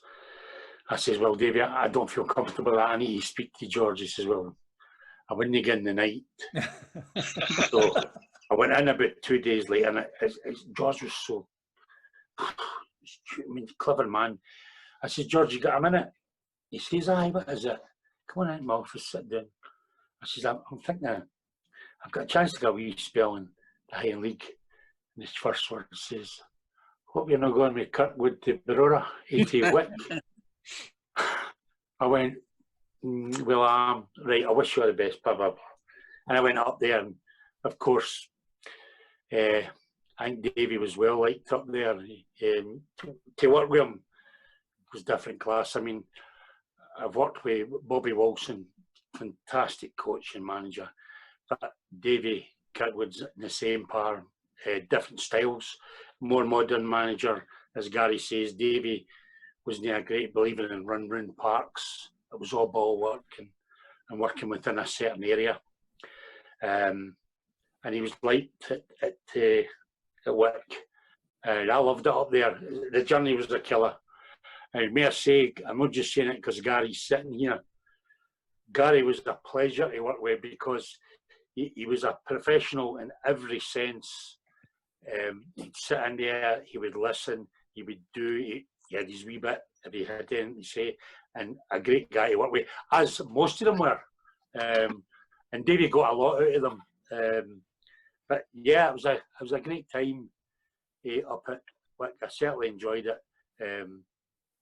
The travelling was a wee bit of a killer, but Wick done well and a lot of good players. And the journey home was always quite good because we usually done quite well at home, you know. And then just a few miles down the road at Brora. Aye, Davey Kirkwood's a man and a half, let me tell you. Every time we used to pass going up to Wick, I used to say, that's the enemy there, you know. And Davey was deep, he never said anything. And then coming back down, I says, aye, and he says, Rap, I says, what? It's not the enemy anymore. He says, how? I'm going to Barora. What? Because I thought he was doing really, really well at Wick. And he was well liked at Wick. Honestly, we were treated so well by Wick, by the supporters, by the committee, the chairman, a lot. Can never say really well. We never wanted for anything. And he just said that he had a chat with Ben Mackay, and his plans was that he could win the league if he got certain players, and he was guaranteed he would get these certain players. So that was fine, and I was a fallout. I don't know the ins and outs with Davey and Wick in that sense, and it was quite sad. But I see what he meant. He'd be going, and then of course the usual again. This is I think Colin Stewart was the chairman at the time, and I couldn't. Travelling up to Wick myself would be a bit of a journey, as you can imagine, for Taman. It's all right with Davey up and doing 90 mile an hour coming back at 10 o'clock at night when the road was quiet. But it wasn't. And then he just said to me, I've done a deal. Ben Mackay wants to speak to you. And I spoke to Ben Mackay. And I said, well, Dave, I like it at Wick, but anyway, we ended up at Barora, and he told me, he says, I'm getting these players, and if I get them, I'll win the league. And he told Ben Mackay that, and fair play to him. Not only did we win the league, we won the North Cup as well, and we might have won the League Cup only for a secretarial error. And it was a great experience. It was a great experience. Where I got my eyes open to, because you had the derby match, you know, like Cali, Clack, Cali Thistle, but Wick, Brora, I hadn't seen anything like it. Great crowds, whether it be at Wick, whether it be at Brora, great sets of supporters. And I got my eyes open because I didn't think it was anything as big as the derbies I just mentioned. But these two, and they love each other. That's what I liked about it. I right. They didn't. And of course, when we had to go back to Wick, when we were both at Brora, I can't remember, I think we had to get an escort into the dressing room and an escort out. I didn't call names like you know, big fat. I don't know where they got that from. Baldy and I got stick. All part and parcel. The only good thing at the time was Brora had a really good side, as obviously proved when they went and won the league. We did quite well against them, but it was a shame in a way because great club. I think if Davy had got maybe player-wise, but then at the end of the day, personally, I'm going to put my manager's head on. I wouldn't look outside Caithness. What talent is up there? It's frightening, the talent that's up there. So why go? And anyway, who's going to travel, say, from Inverness to Wick? It's a fair job. You've got to be committed. Brora, as I say, he never dealt in any of the dealings. He just, that's who I want, go and get him, and away you go, and what they got. But as Gary will probably tell you, great man to work for, great man to work with, very, very clever man, and a lot of experience, and still a good pal. And maybe he'll come back to the Highland League. I think he will. I think Davy Kirkwood, if he got the right job, would go back to the Highland League. But well, there you go. We'll have to wait and see. Nip into William Hills tomorrow. Rob, I actually know the answer to the next question, but for the benefit of the viewers, how did you end up at Formartine United?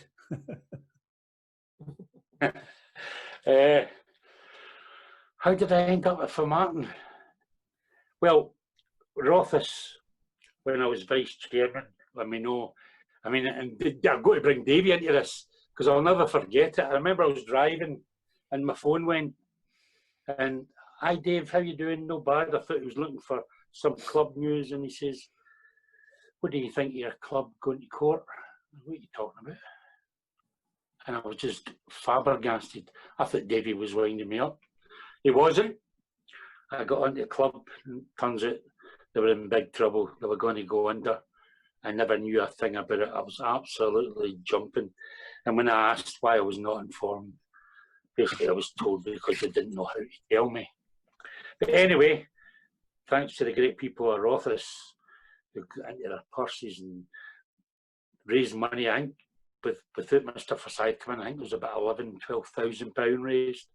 Then Richard came in, and the rest is history. Richard, you know, saved the club. Great committee, well set up now. Ground's great. They've done really, really well with Richard. And of course, Richard offered me to stay on. And I'm being honest, it's not the position I wanted to take. But anyway, I said, no, I'll take a break. It was a wee bit stressful, to be honest, between press and phone calls, all about maybe the club folding.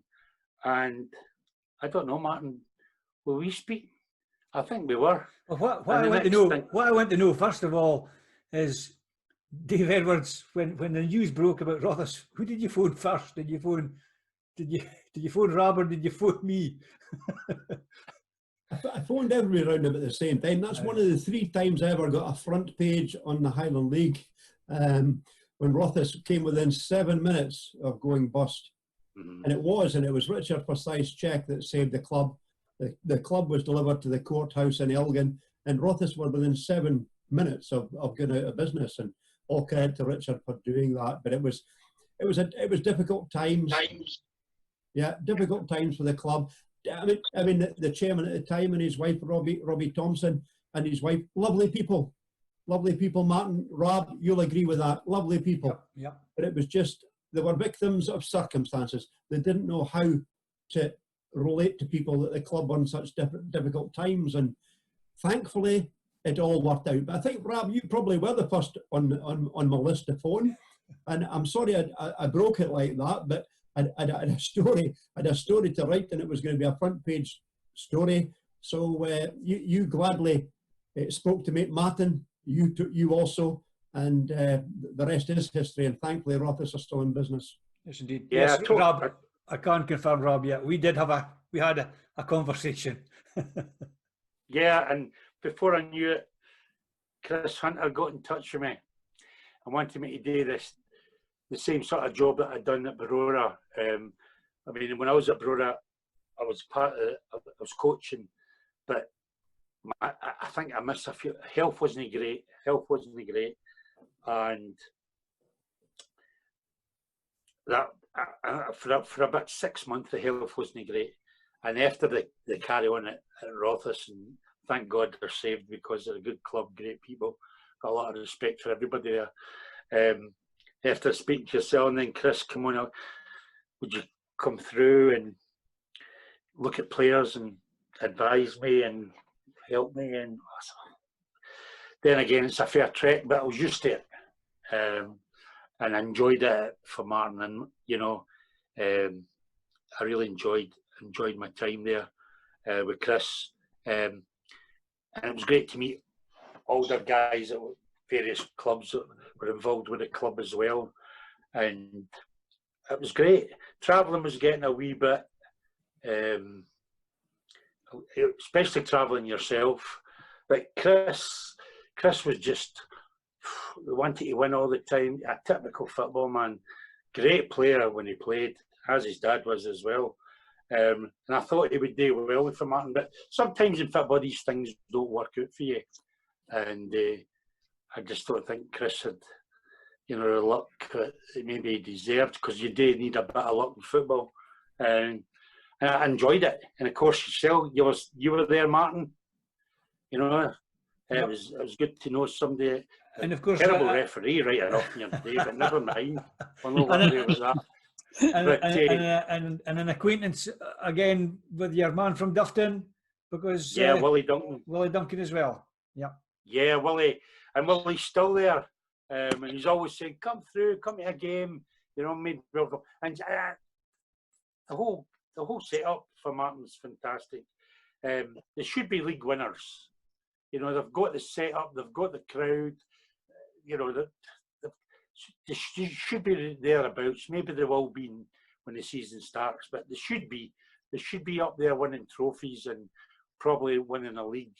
But it's getting the right players to do the right job. I mean, as David Kirkwood says to me, you can go and spend a fortune in getting best players, but they've all got to knit together.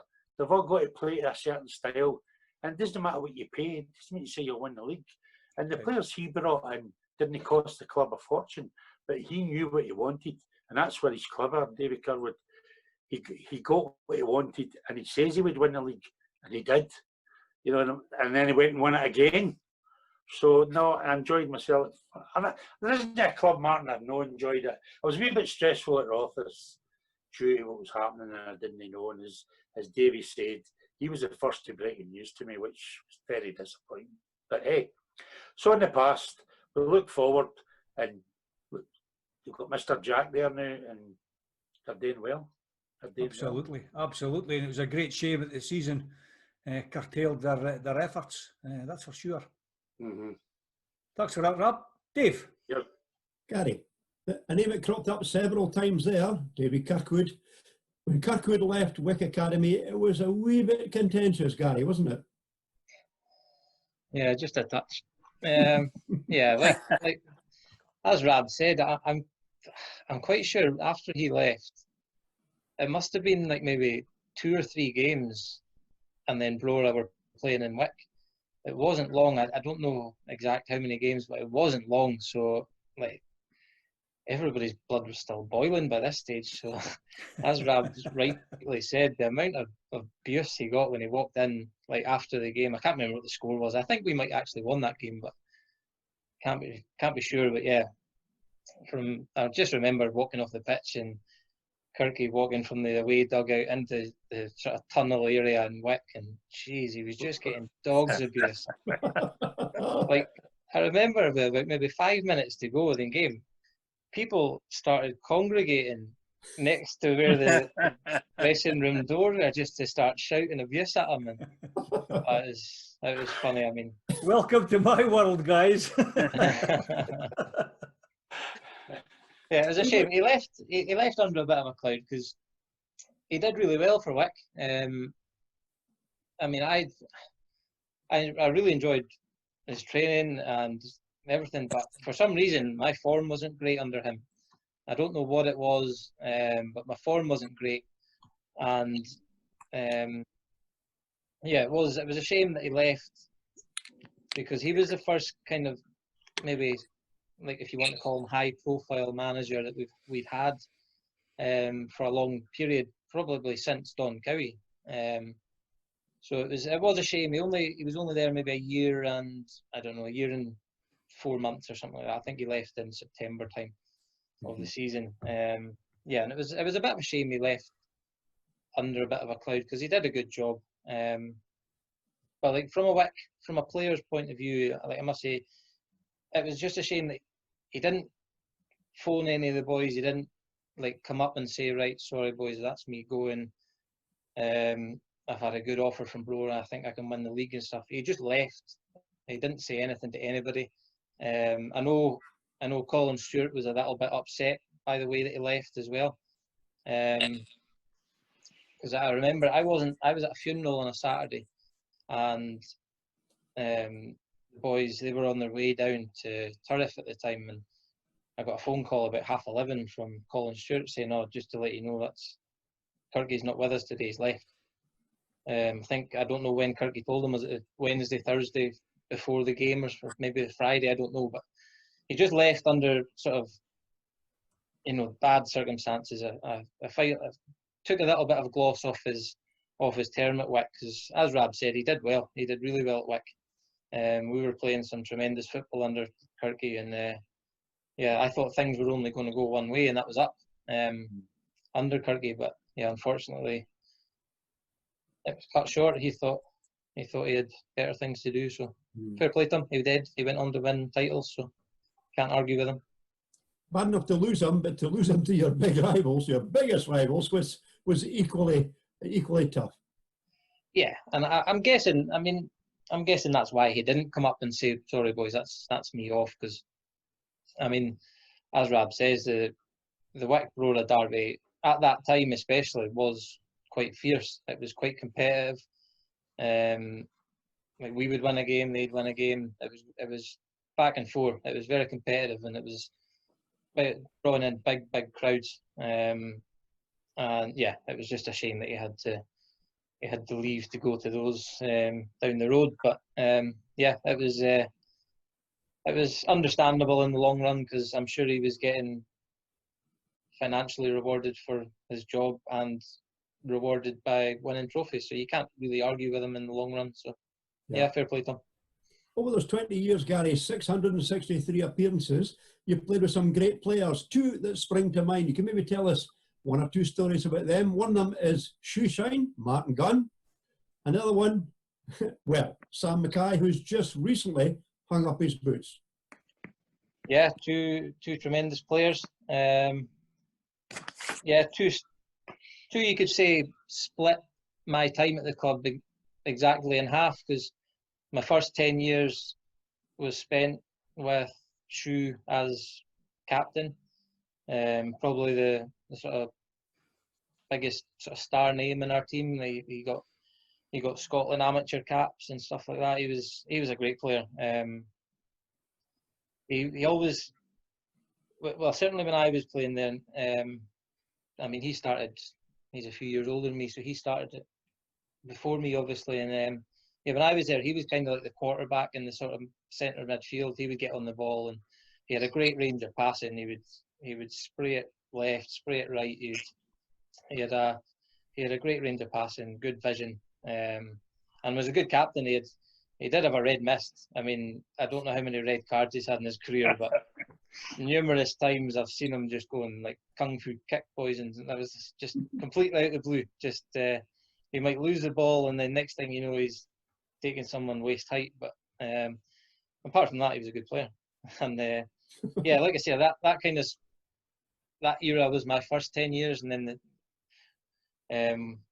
the second part was we were starting to get better players, and signing Sam Mackay was a prime example of that. I mean, he was probably one of the most sought after players in the Highland League at that time. I think he was 20, 21, something along those lines, and I think he just won back-to-back Young Player of the Year awards at the awards ceremony. So yeah, he was probably one of the most sought after in the league, and could have went probably up a level instead of come like not down to Wick. But he was at Vale at the time and living in Galsby, and I think it was just too much travelling for him. So I don't think he had a long stint at Vale. I think he did quite well, but not long. So yeah, Brora weren't the force they are now at that time, because I'm quite sure if Brora were the force they are now, we would have signed for them again. But we were kind of a level above Brora at that time. So yeah, he came to us and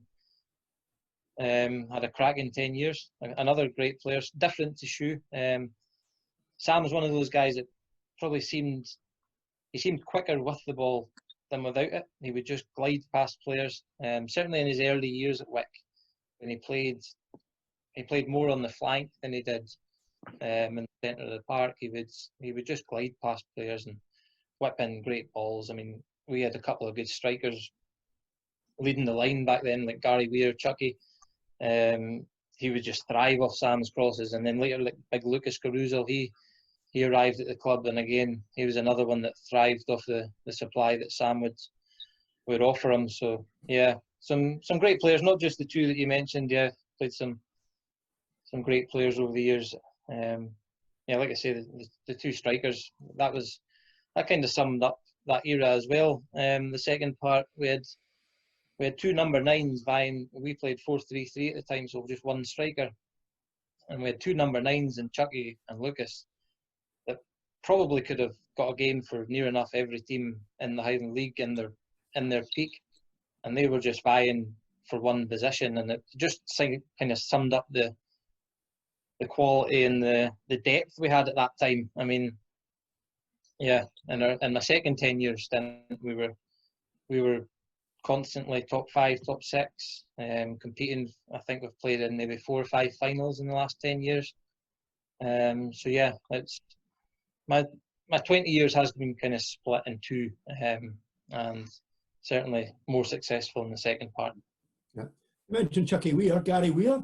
Did Gary not score 7 goals in one game? I seem to remember. It was 8. Yeah. 8. I think it was against Rothes. You won't. Oh no! You won't enjoy me move saying on, that. Move on. I think it was against Rothes. I could be wrong. It might have been somebody else, but yeah. Some lesser team, maybe. Maybe. Yeah, he got a lot of coverage for that. He got interviews on Sky Sports News and all sorts. I mean, I don't know if if Bill might know if it's ever been done before, 8 goals in one game, but it's certainly an astonishing feat. I think it was 8-0 we won, and he scored every single goal that game.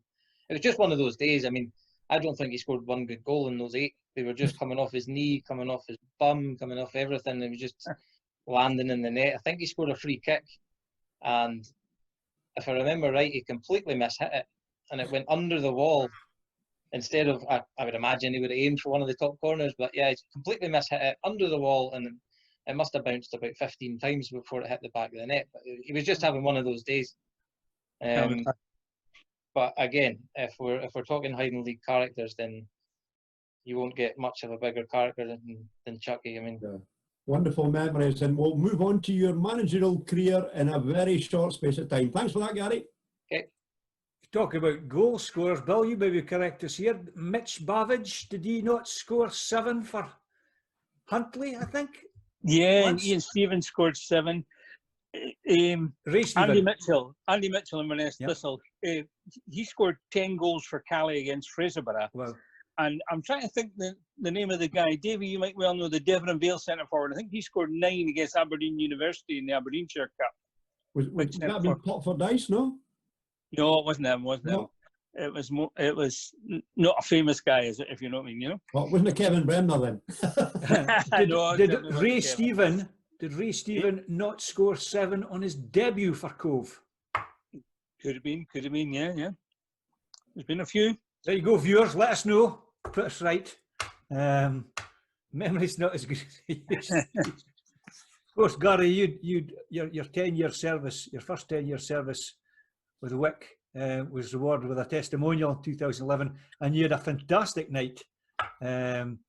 Obviously, it was obviously too far for Ian Thane, and Wick couldn't afford Dave Edwards' fee, so I had the good fortune of coming travelling north for that one, and it was a superb night with the goalie, Andy Gorham, and the late great Scott Glynn, who was just an absolute nightmare to work with because he never switched off. He was continually leg pulling, but it was a great night. I just wanted to say, you talked about Pat Miller having lots of different jobs. I think my first experience of Wick Academy was when they were in the North Caledonian League, and they played Clach in a North of Scotland Cup tie at Inverness. And I think the game was running away 5 or 6-0 to Clach at the time. And I think Pat Miller was a sponge man. I'm not going to say physio. He was a sponge man. And it was 5 or 6-0 at the time. And a Wick Academy player had been injured. So I let him on to treat the player. And he looked up to me and he says, "Come on, ref. He's a penalty." And I says, "I'll tell you what, meet me halfway. Get somebody in the box." Bill, over to you. Yeah, I remember when Pat was a goalkeeper for Wick Academy. Yeah. Anyway, midfield, such a vital part of a successful team, and there have been some classy players and physical players in that department in my time.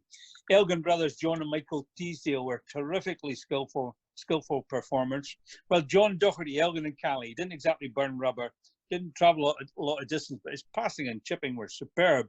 And I remember when they were digging up Telford Street Park, Doc told me he got the square of grass he used to stand on. Jimmy Anderson, Forrest and Elgin, was powerful yet polished and could score goals. While Willie Lawson, Huntley, Peterhead, Cali, he had plenty of skill, but he could also go right through an opponent.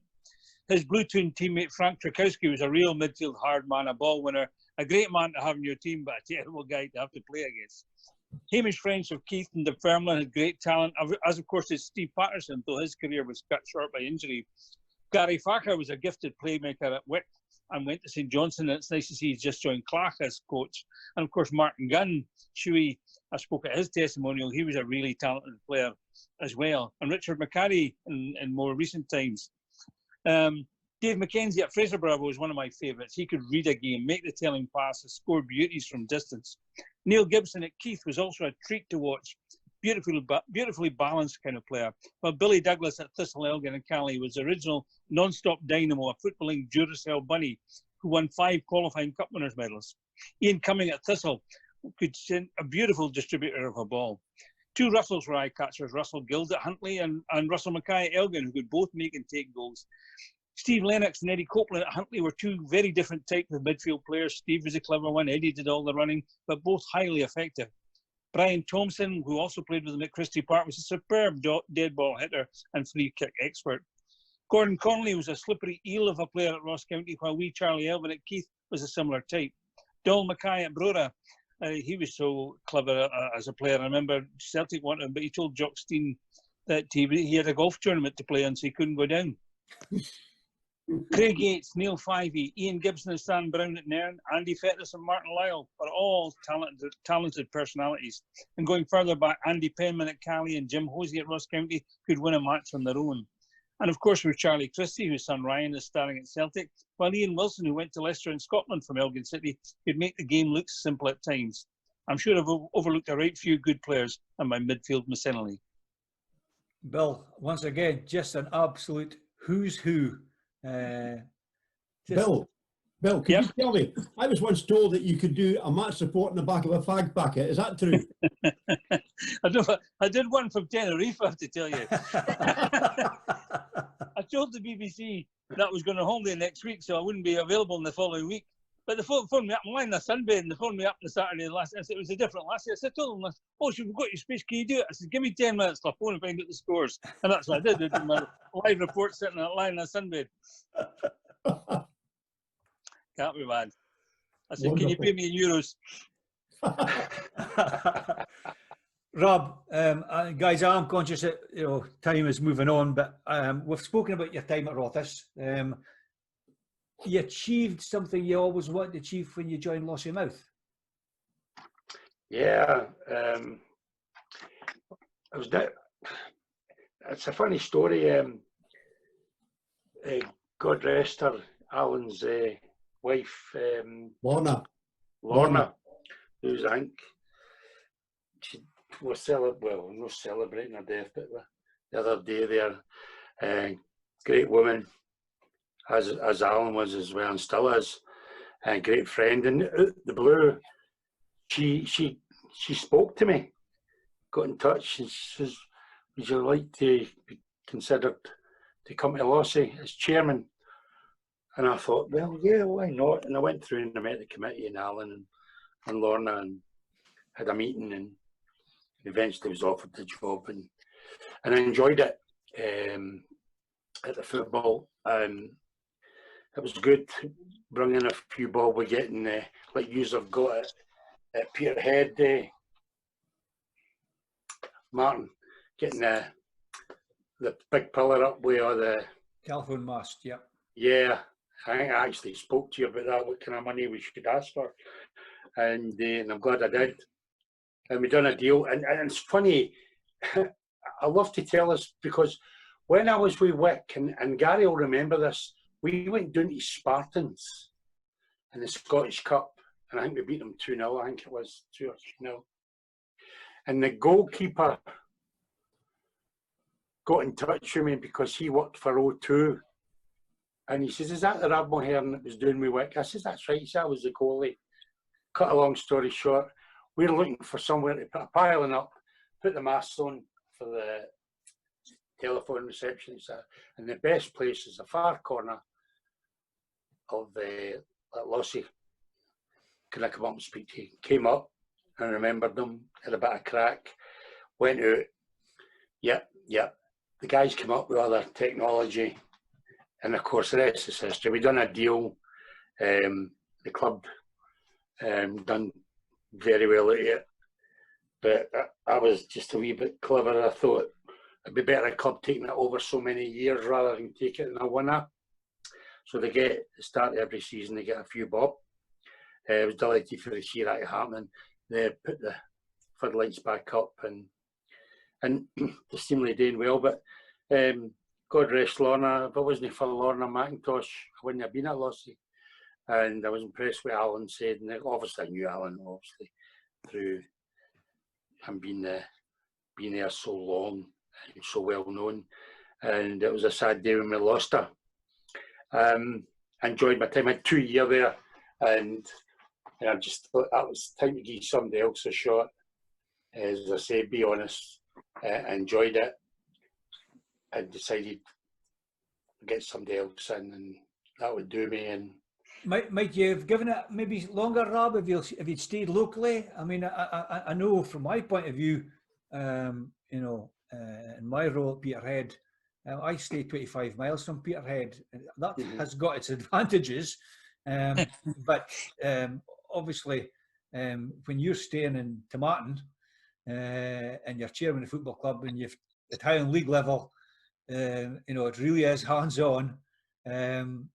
Would that have maybe swayed your decision a wee bit? Well, let's put it this way, Martin. I thought I'd done well for the club, but to be fair, it's a bigger job than you think, because my phone never stopped ringing. Manager wanting to look at players, can I get this, can I get that, which is fine. But other things, your phone never stopped ringing. You got press, you got players who would go above manager. They're not happy. Don't come to me. I've been a manager, and I wouldn't have liked a player, if I was a manager, going to the chairman behind my back, so that we get chased. You deal with it yourself, with a lot of pressure, and you know, I enjoyed it. The travelling wasn't too bad, Martin, but a lot of politics, a lot of hard work. I'm no spring chicken now, you know.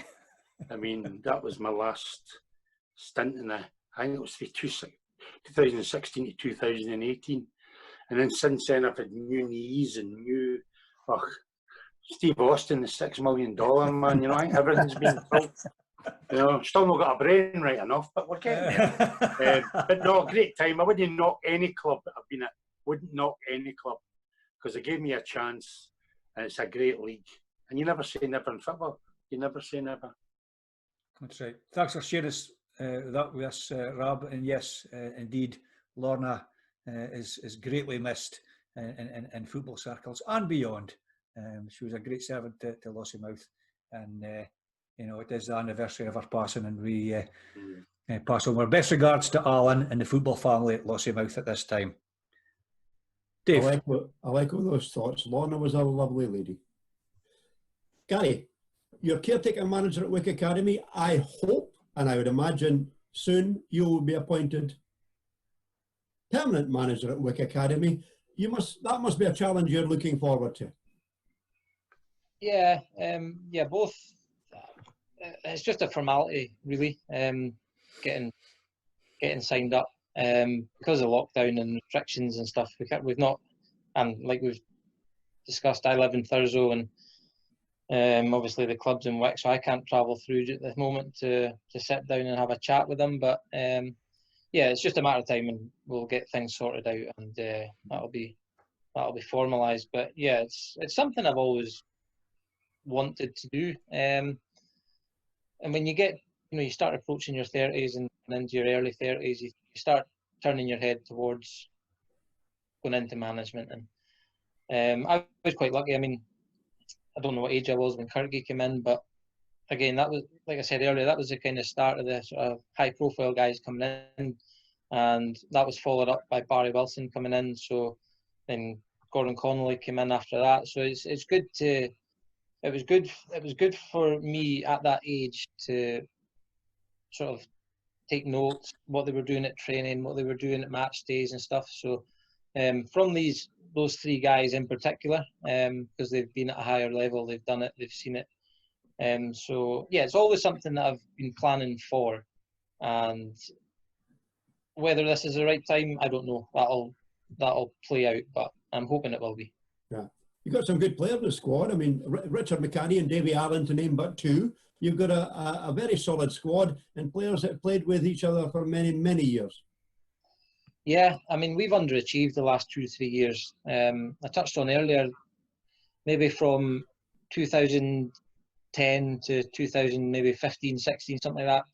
We were in 5 different finals, or 4 or 5 different finals over that period, and challenging up the top end of the league. So yeah, the last few years have slipped. If you look at the squad we've got, the players, the experience, the ability we have in the squad, we should be up further in the league, and we should be challenging for cups more regularly than we are at the moment. So that's obviously the challenge to get back up into that sort of higher echelons of the league. So it won't be easy because there's a lot of good teams up there now. But yeah, that's certainly the aim, and I don't see any reason why not. Because like I said, we've got a lot of ability. We've got some great young players as well that you guys won't even know, because they're under 17s that are coming through. Our under 17s have won the sort of Highland League part of it, the north part of the Highland League, for maybe 2-3 years running now. So there's lots and lots of good players in Caithness that are coming through. It's just like nurturing them, getting them up to speed with the Highland League, and not throwing them in too early. Yeah, there's loads of good players coming into the squad and already in the squad for me to work with. So I've really got no excuses if I can't make a success of it. Up until last season, Gary, Harmsworth Park really was a bit of a fortress. It wasn't last season. You would like to make it a bit of a stronghold again, I'm sure. Yeah, I mean, that's one of our advantages, is teams don't like travelling to Wick.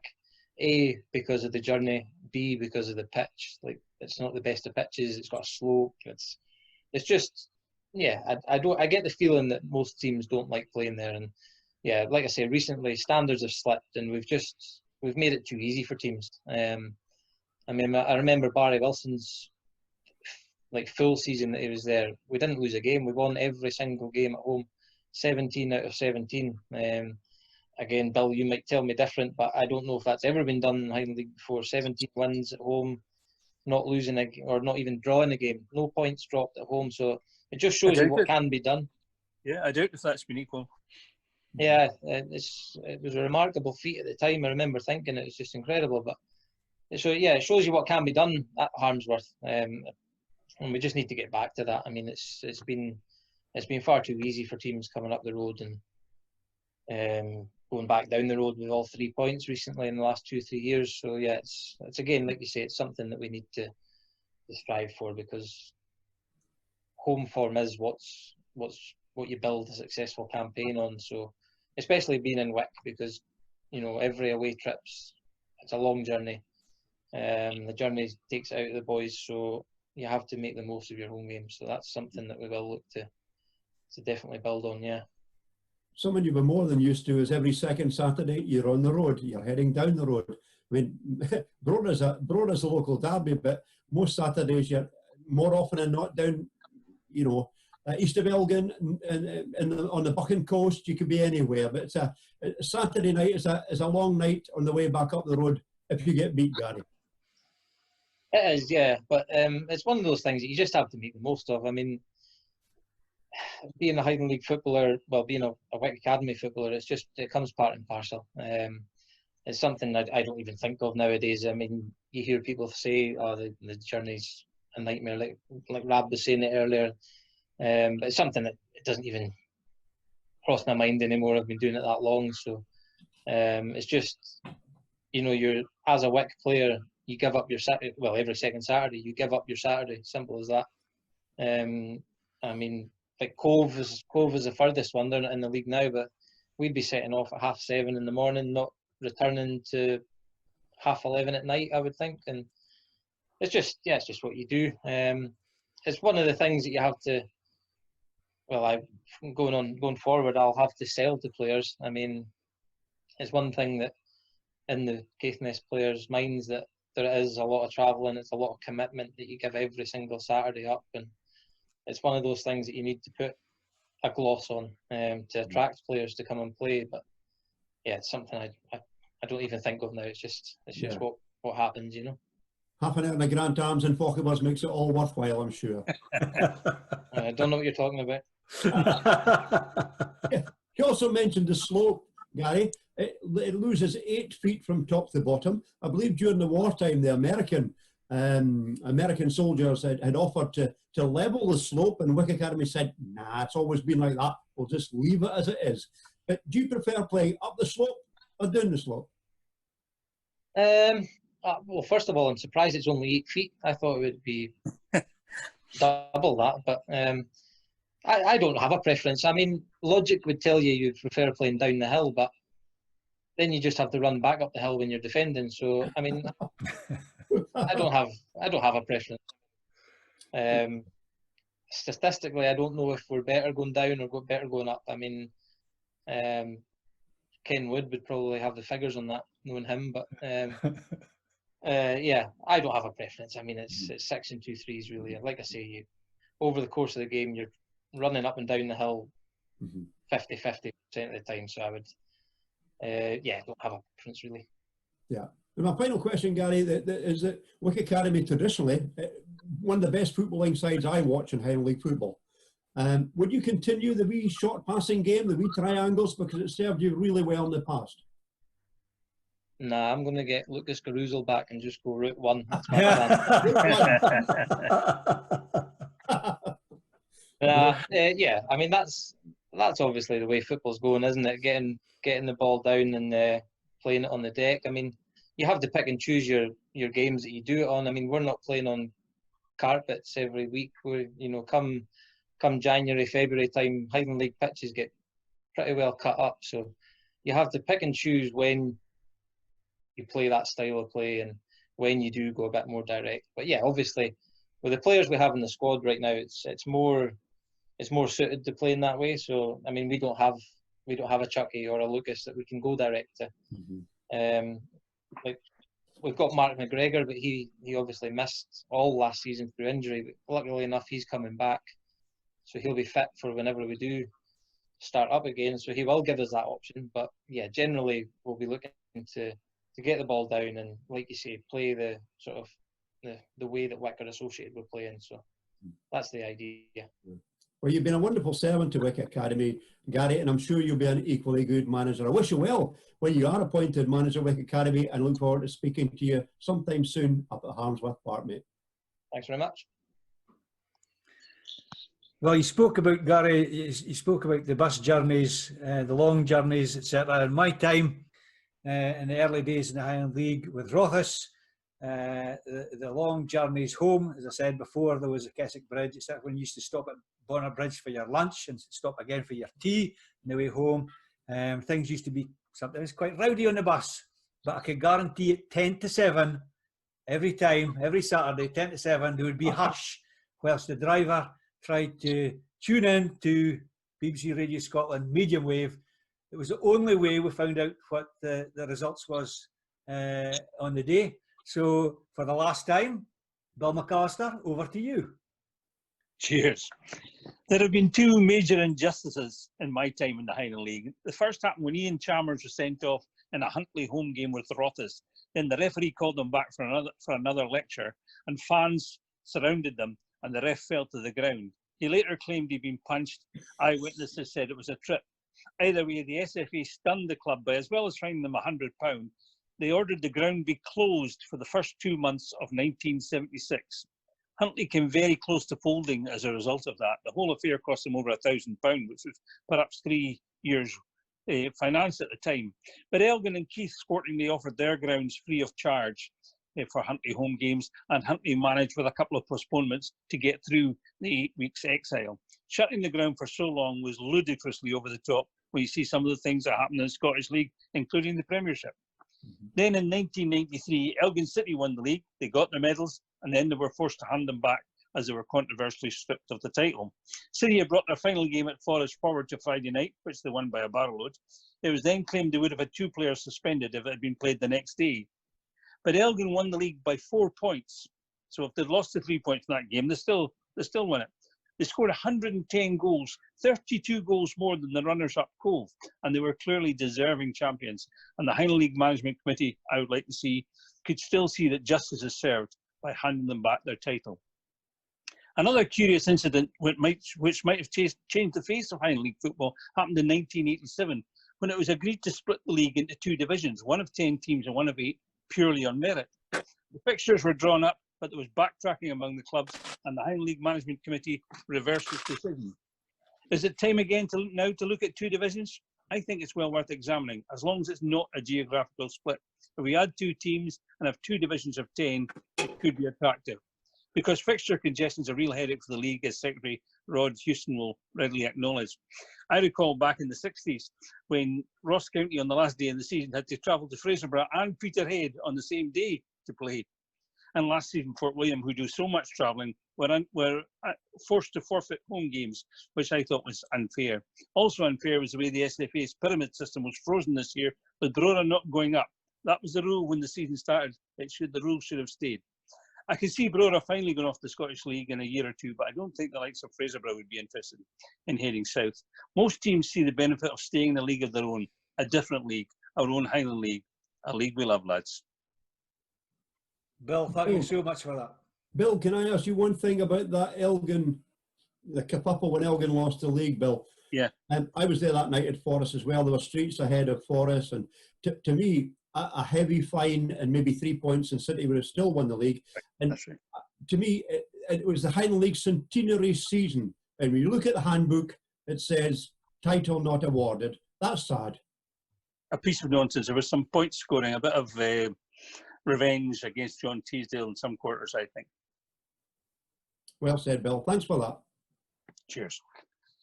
Rob, you we mentioned earlier on that you had a wee spell with Bonner Bridge in the North Caledonian League.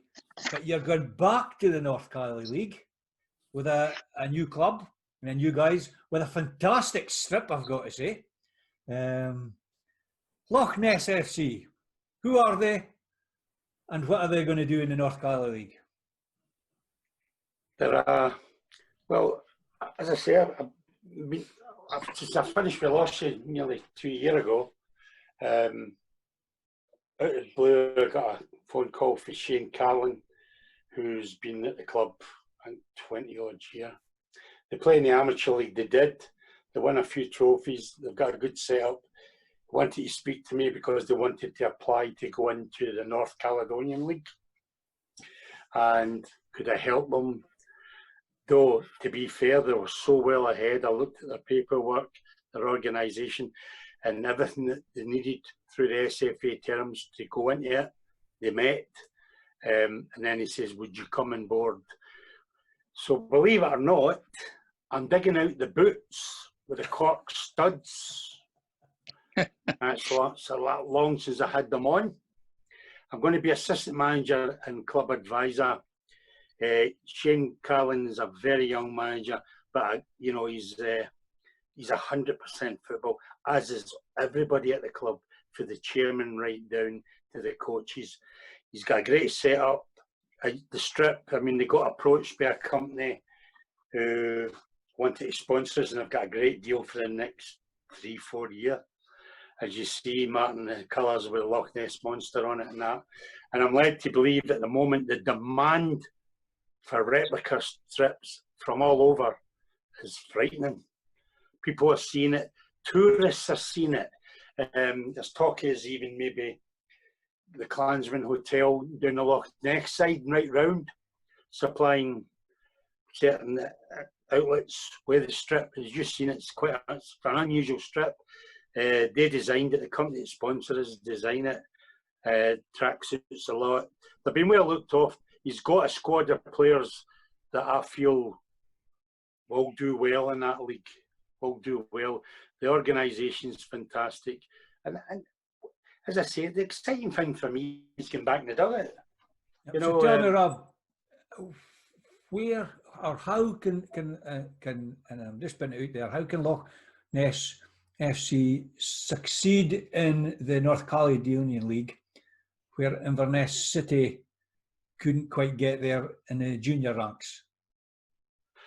I think they've done their homework, Loch Ness. You know, they've got a great committee, they've got a great chairman, they're well organised, and they've got guys that want to play for Loch Ness, who want to play in the Caledonian League. Because remember, they're an amateur club, but they've got players that have played Highland League. I mean, they've got 5 or 6 players who have played Highland League with Clack, with Fort William, whatever. They've got experience as well. I mean, and it's been split into 2 leagues as well. They're not going to one league to the season after. So it's 2 leagues just now. I think it's 1 league of 6 and 1 league of 7, something like that. We're in League 2 as we're newcomers with the rest of the new teams that come in. So that'll be an interesting league. And the other good thing is we're actually going to get an Inverness derby, because you've got Inverness Athletic and you've got Loch Ness FC. So, and we've got a lot of people that are interested in coming to the games. But fair credit to the club. And as I say, Shane Carlin, he's a young manager. Keen to succeed, and he will. I love his attitude, and he sold the club to me because I didn't really ever want to go back into the management side, but this man talked me into it. Other clubs have tried, and didn't want to do it, but I see the enthusiasm and the players' enthusiasm, and it's gave me enthusiasm, so I want to go there. So I would say keep an eye on them, because they'll be up there, hopefully, and amongst the trophies come the end of the season, whenever it starts. Can I just put it to the rest of the guys here tonight? You know, the North Caledonian League is a Speyside and based here in Aberdeenshire. We didn't hear too much about it.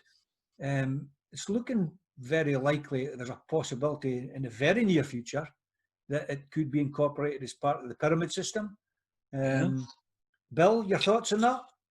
That would be interesting. I think there's some teams there, the likes of Falkirk, if they're still a good team. Gary will tell me, but who could well have the talent to win the Highland League if they have the appetite to do so. It just depends. Some might not fancy it at all. And again, there's the enclosed pitch stumbling block.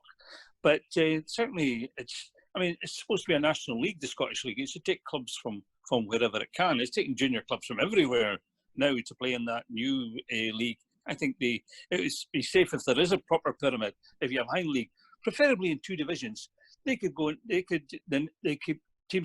It'd be difficult if a team falling down to the lower division ends up having to go to Falkirk or whatever. But as Gary will tell you, the A9 goes both ways, And I think there's merit in at least looking at that. And I suppose for the annual strugglers in the Highland League, would possibly give them a ability to bounce back again, should they drop down through the ranks.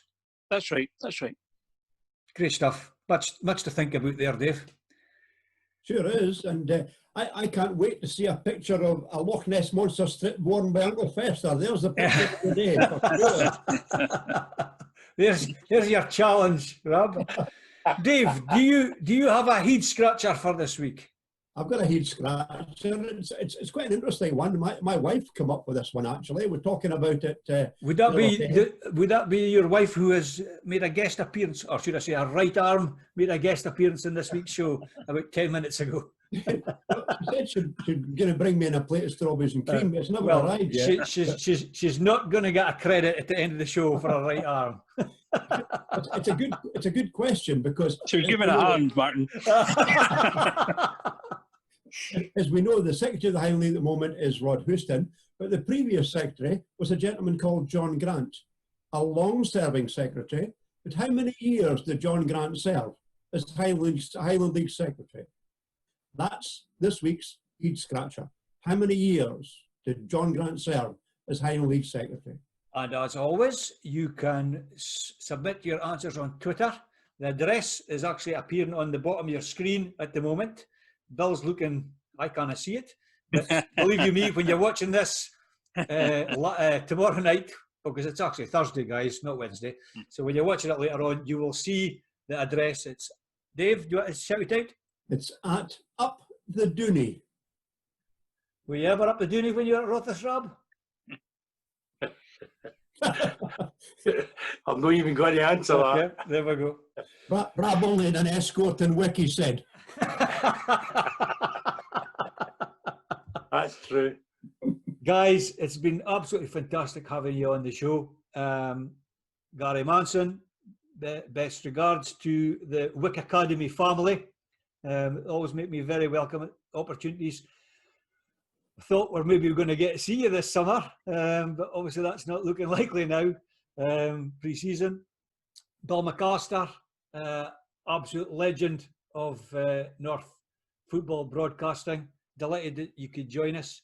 And my old friend Rob Mulherron, thank you very much for agreeing to come along, and hopefully you'll get a chance to pop along to Balmoor at some point